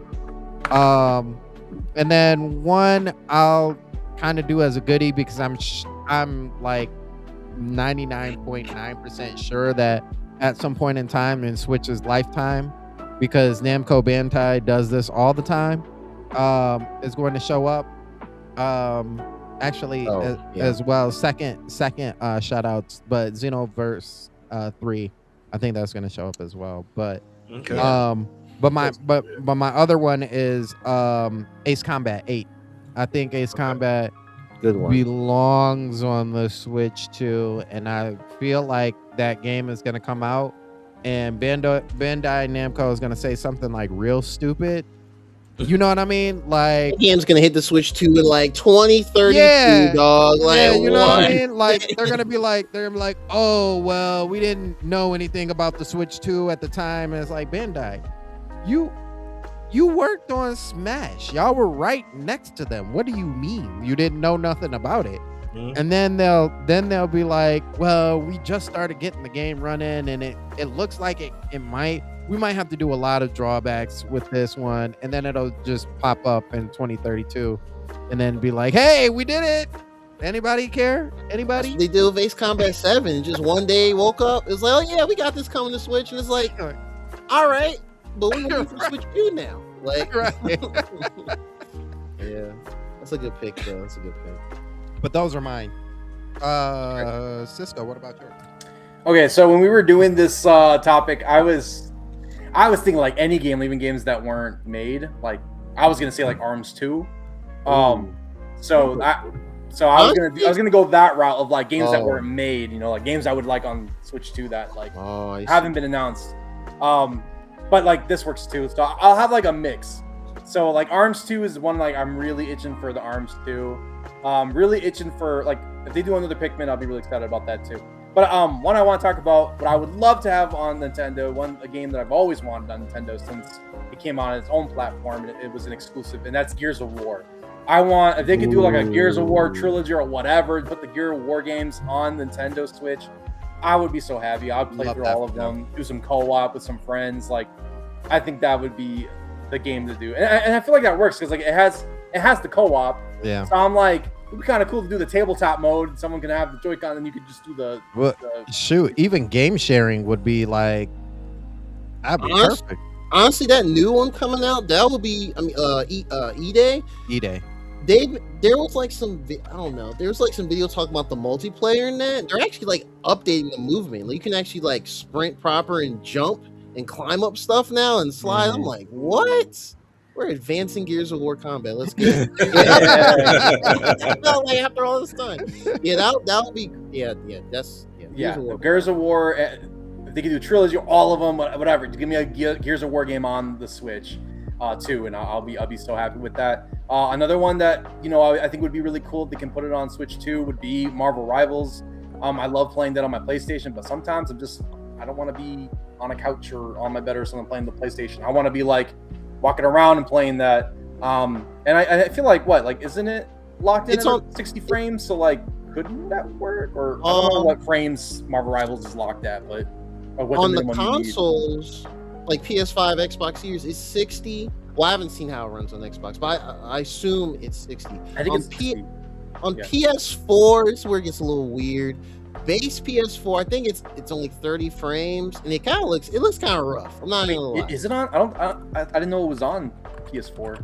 Yes, they announced it randomly, like one of their little season updates last year. I want to say, yeah. And wow, I didn't know that.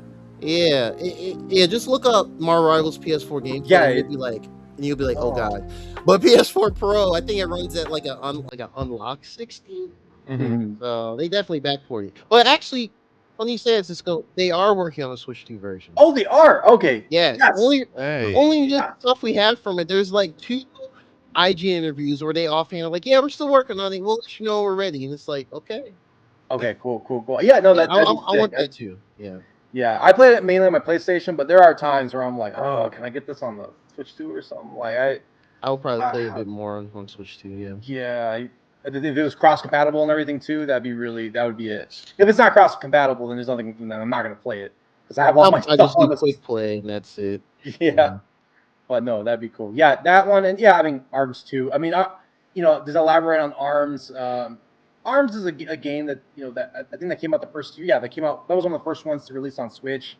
I loved ARMS. I love the online where it's like a lobby. So I like the way they have that system where more a lot of friends could join into the lobby and it just kind of mixes matches all of you into different games. I even like the mini games like the basketball and stuff, and I had a lot of fun with it. But now, as the ages have been going on, it's more clunky. Even at the start, it was so clunky. Ninjala, wait, that was his name, right? Ninjala, or Ninjara? The ninja guy. The gum and stuff. The gum ninja. No. I'm talking about the character, the ninja guy. Is it Ninjara or Ninja? I don't know. Ninjara is right. Yeah, Ninjara. You can teleport dash or whatever.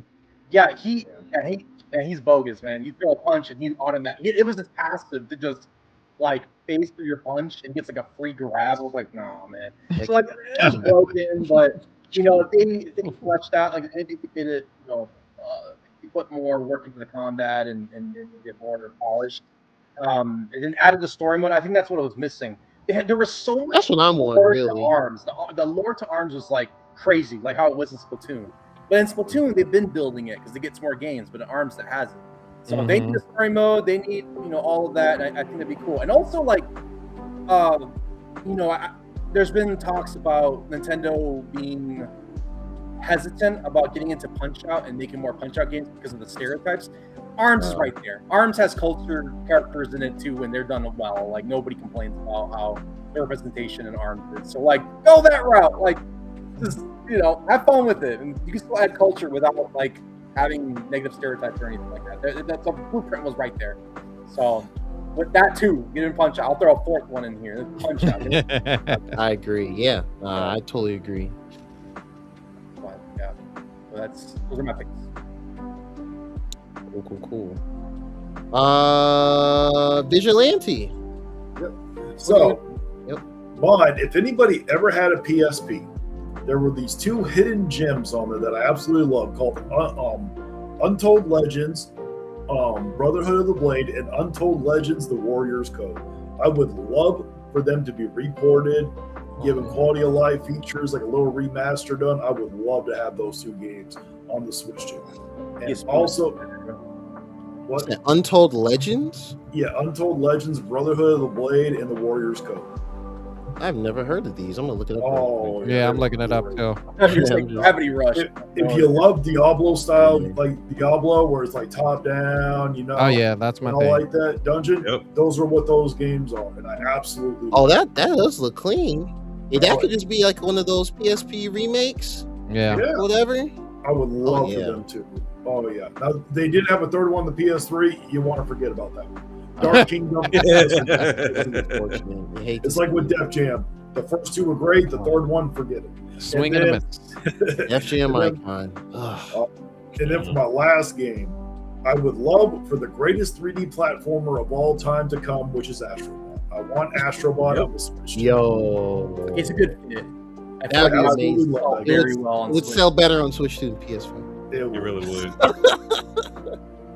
That is not a hot take. Well, yeah, because think about it. Like, usually Nintendo is the choice for children, and then Astrobot, I think, is the game most children want to play. So, like, it is amazing. I absolutely love that. That game is awesome. I love that game. Oh yeah. But yeah, those are my three controller. Those are good. All right, nice. PSP is a good era. I miss that. PSP has a lot of. There's a lot of like. There's some gold mine stuff there, like deep cuts, like Niche, Forgotten, or whatever. Yeah, they could definitely. Yeah. Oh, They need to go back. They need to go back and bring those. What made me love Monster Hunter? The PSPs will make me fall in love with Monster Hunter Freedom Unite. Oh man! Oh yeah! Oh, you're an OG then. That's dope. Man. I love the PSP. I wanted one so bad back in the day, because like it was like I got DS later, but I couldn't play it often. I only had like Mario Kart and I think Zelda Phantom Hourglass, and I had the demo for Elite Beat Agent or whatever, and that was it. PSP, yeah, that would look amazing. But yes, to keep things moving, Jack. Yeah, so if you would have asked me this question probably like a month or so ago, this list would probably be longer. But since then, a lot of games have either A, announced they're coming to the Switch, B, fallen off my list because they just were not all that great. Or just C, in general, I kind of like lost interest in them in some kind of way. So it's a little bit different. So the first game is a little, I guess you could say it's a top-down game, but it's coming from a different perspective as far as being a police officer. And I feel like this company and this developer has continued to add more to this game. And originally released last year, only on PC. I'm not sure if it came to PlayStation or Xbox, but it's called The Precinct. So Precinct. Yeah, The Precinct, that game caught my attention immediately. I know IGN did like this first look at it before it came out, and the game has just only continued to increase because now they've added like K9s and different type of other missions that you play to as a police officer and how you go about actually playing those games. And that game has a demo on Steam. Yeah, and so good. It's fun. It's a good game, and like I said, it was priced properly. The DLC and the company said they were going to continue adding content, and it's usually for free. So I would love to see The Precinct come to the Switch 2 with MouseCon as an option for controls. It reminded me of like the police version of Grand Theft Auto. Yep. This looks like, I mean, I've never played was it Grand Theft Auto 1 and 2 or whatever, like the top down, but it just from little bits I've seen over the years, I'm looking at gameplay right now. It kind of reminds me of that era of GTA. That's probably what's inspired by, not gonna lie.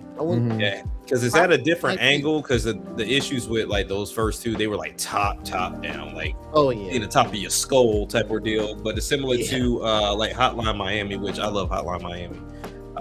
But those games are actually pretty dope. But yeah, The Precinct I think will be a great game to come over. Phantom Blade Zero, that one I would boy, we have until October, and I'm still holding my breath. I'm still interested in it. Still holding my breath. Is that when it comes out? Is October? Yeah, at the end of October. I want that game so bad, but I gotta go Wolverine that month. I just have to go Wolverine. I am a Marvel. It got pushed. I'm a Marvel dude too. Yeah, but I don't know Wolverine. I gotta see more Wolverine. don't know. It's Wolverine. It's a day one pickle for me. I got to do it. Yeah. I'm a Marvel head. Anything Marvel. That's why I'm getting Tokon Fighting Souls next week. I forgot it's coming out. I'm gonna wait on the sale for Tokon. I'm gonna wait for Tokon for sure. I mean, I'm getting it regardless eventually, but yeah.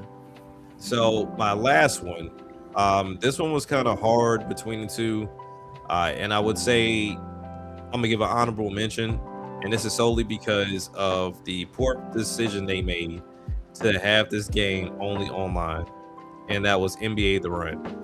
Like that game, that was on my list, but I took it off. it was set up for success, and they shot it right in the head. I'm gonna give it a year for when they put out roadmap, and I was like, all right, well, I'll see y'all in a year. See you in a year. But the one that won out, and I double checked.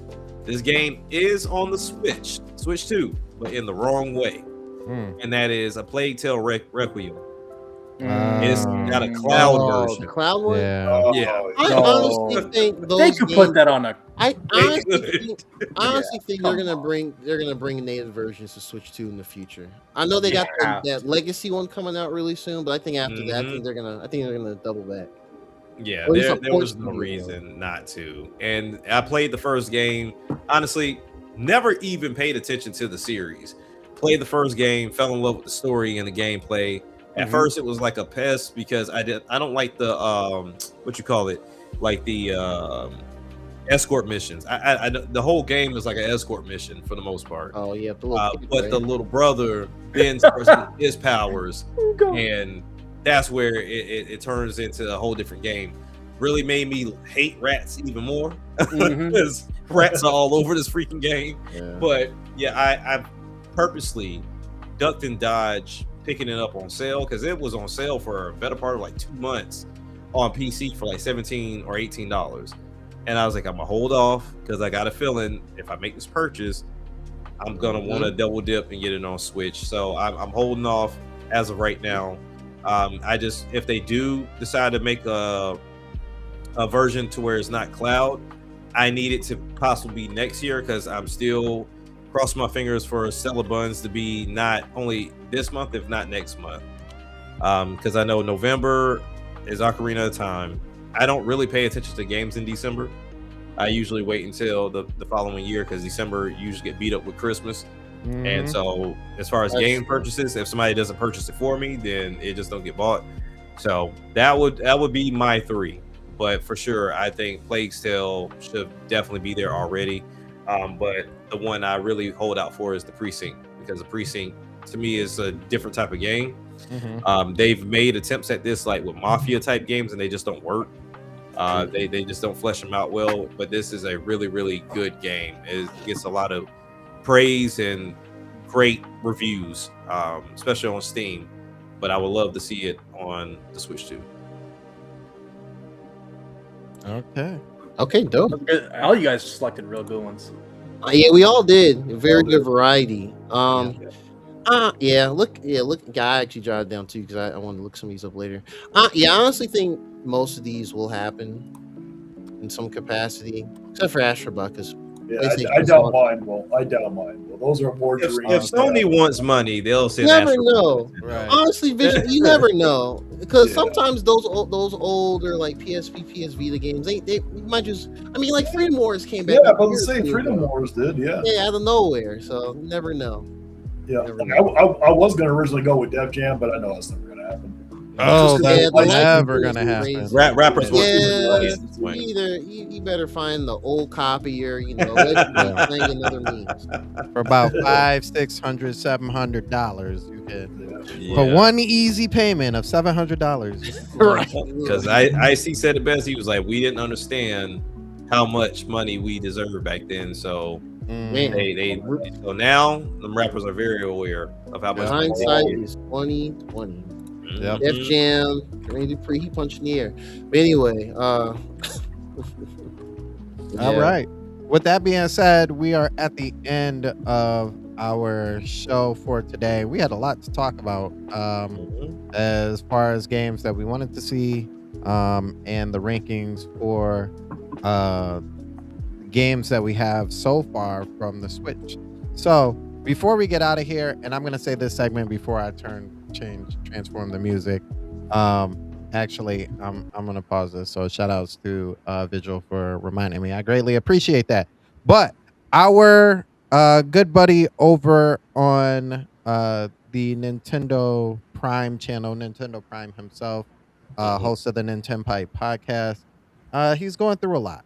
A lot. And I'm not going to uh give all the information out here about exactly what he's going through, but I did put it in the description below, so make sure you check it out. If you want to hear his backstory of everything that is going on with him this year, it's not been a great year for him. It has not been a great year. And so he's pretty much he's being a dad, you know. It's hard for us to ask for help when we need to ask for help. Just the man and the dad mentality, being a leader, it's hard for us to do. So he's asking for help. If you're willing to help him out, I also, in that description, also is his PayPal and other ways that you can send money to help him out. But he is definitely going through a lot, and we got to look out for each other. That's a big thing on the StormCast, is we try and look out for people as much as we can. I can tell you this, and Vigil knows it, Jack knows it. They've both been on his channel as well. Whatever you think of him on like the surface level, like deep down, that dude is a good guy. He's a really cool guy.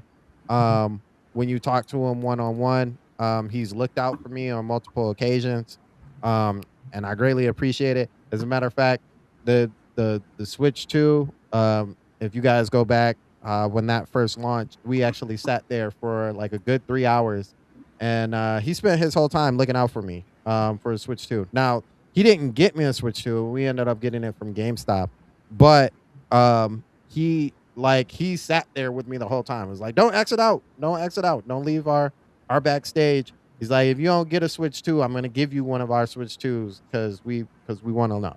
Like, and you can just send me the money there, and we'll be good. But like, don't feel mad or anything about it, because like I got an extra one just in case you need one. So I don't know too many personalities or anybody who's like that. On top of that, he's one of the few people who will put you on his channel if you've got good vibes. Like, it does not matter about your subscribers. None of that stuff matters to him. It's about having good conversation, and just good energy. So definitely check out his story in our description, and support. Just show a little bit of support. We greatly appreciate it from the team here. We're always keeping him in the prayers, and before we exit out, I'll make sure to throw him in the prayers as well. But before we get out of here, we got to hear from the rest of the StormCast. Jack, what you got up for us? Nothing much at this moment in time, man. Just honestly, just vibing. Spending some time with the family now that work's kind of slowed down. Summer's coming to an end, so the kids are going back to school. So if it comes down to any content, it'll definitely be from the music. The MSM side of the house, to where we're releasing Arcade 3.0. Just came out on the 23rd. So it's definitely we got videos dropping for that, but the album itself is already out on all streaming platforms. So please support and go check that out. But other than that, man, support everybody here. We appreciate you guys showing up consistently. That's the biggest thing. But yeah, that's about it, man. All right. Geronimo, what you got up for us? Great to be on the show as always when I can. So lately I've just, I've had a couple of videos about Splatoon Raiders. First video about 2 weeks ago talking about how I think we'll grow the Splatoon series, and that video did pretty well. I don't know why, but thank you, YouTube algorithm. And when I not to say it's not a good video, I'm just saying it went to the algorithm like immediately. And then in my most recent one, I kind of gave my non-spoiler thoughts on Splatoon Raiders. I'm planning on doing a more spoiler head. Actually, I'm gonna just talk about everything about the game, the character lore, the final boss, and the lead up to it, and post game when I interact with it more. And that should be out this week. So definitely suggest to watch the non-spoiler one if you don't want any spoilers right now. And get to that one another time. But then after that, I don't know what other videos I'll do at that point. I might do one about Dench Attack. I'm getting close to finishing that. But yeah, subscribe. I just talk about variety of gaming stuff that I find interesting. So, okay, all right, Vigil, what you got up for us, man? All right, just one quick thing. I forgot. I did not see until just now. Justin saying. But he sent a $2 super chat asking for all your channels. They're linked down below, and also on my newer videos, everybody's channel is linked in there as well, so you can easily find them there. But tomorrow, I got a video coming out about the sales in Japan. You know, we got a nice uptick because of Splatoon Raiders turned out to be a system seller, and then I'm going to be live streaming some more Splatoon Raiders. Hopefully, I can get it beat before Marvel Tokon Fighting Souls comes out. Nice. Yeah, like you said, it's in both of our descriptions. We both have all the channels there, so you guys can easily jump around and subscribe to everybody here. Cisco, what you got up for? Yeah, I've been off the YouTube watching for a couple weeks, so Geronimo, I gotta catch up on your guys' videos. I gotta watch your Splatoon videos and Angry Vigilante. I gotta watch some of yours too. I've been like kind of absent on YouTube like this past week's just been busy. I've been watching videos, but for me, I kind of mentioned it earlier, but like, man, and I mentioned in a couple podcasts, like I'm really struggling to get back on YouTube. Like the truth is I've actually got inspired and I made a video and I was editing and everything. And then just like a week passed by and I scrapped it. And that's been kind of the cycle lately with videos. I think that's my 5th one in a row that I just do not get videos out there. Something about that era where like people were hating on Switch 2 crippled me. Like I cannot, I'm not that confident in, like I get kind of sensitive about the comments. So I got to give Vigilante, I got to give you props, man. Like I see some of your comment sections and the way you're able to maneuver and not let it get to you. Like I need that thick skin because I get those mean comments and I'm like, what, forget it.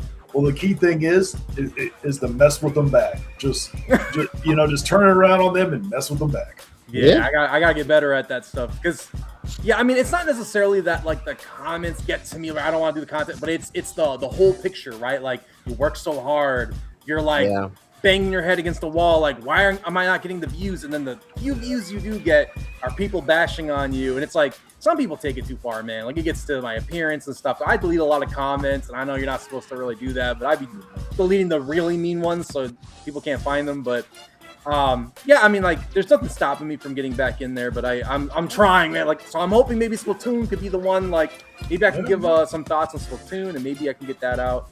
But what I am doing though is like every once in a while I do upload some of my like Pokemon, like those little photography photos I do of like Pokemon and stuff. So in Michigan I did a couple, and so I'm really excited to share some of those photos and edit them and all that. So keep an eye out for that. I will share those on Twitter, but they will be on my Instagram. Catch them with Cisco, and so but that's what I got so far. Okay. Well, you guys know how we do here actually, before I give that spiel, so we got to get our shout outs out here real quick. So the first shout out for podcast winners, for winners today for some free merch. Y'all get some free merch. Hyperstar, congratulations. You get some free merch from the Sandstorm Show. So congratulations. Hey, congrats. And then shout outs to Justin Sane, because he said, hey, don't forget to pray out. And we do this. We got to do that. So shout outs to Justin Sane. You also get some free merch. Make sure you go to the Sandstorm Show Rebirth channel. In the description on this live right now, in the description. Well, actually, you don't have to go to the description. It's on the channel. Make sure you go to the email there and email us what you want for your prize, and then we'll figure out the rest of the information after that.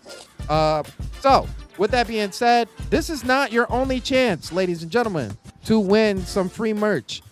We have plenty of other times and opportunities. Every Saturday, we get a new winner. We are here every Saturday at 7 o'clock p.m. Eastern Standard Time. Vigil, what time is that? Your time? That is 4 p.m. 4 p.m. Central? No. Pacific time. I was going to say specific time. I say it all the time. 4 o'clock Pacific time. Cisco's in the Central time. Cisco, what time is that? 6 o'clock? 6 p.m. Right. 6 o'clock Central time, 7 o'clock Eastern Standard Time. You can also find us on Twitter as well. We go live there as well. And on the Angry Vigilante channel, because he also streams this as well. Make sure you guys hit the subscribe button on each of our channels and hit the like button too, because that definitely helps us, lets us know that we're doing a great job. Other than that, we got to go ahead and pray out. So, Father God, thank you for this time that we have spent together, Lord. We thank you for all that you have given us, all the things that you are doing for us and through us. We thank you for watching over our friend, our brother, our podcast brother, Nintendo Prime. We know that he's going through a lot, and we know that you have some things that you're working out through and for him, for his greater good that you have said in your word. So we thank you, Lord, for putting him in this massive storm, because we know that once he walks out, that he has a strong and great and powerful testimony that he can use to bring others to you. In Jesus' name we pray. Amen. Amen. Amen. And with that being said, we are up out of here. Peace out, people. See ya. Peace. We out.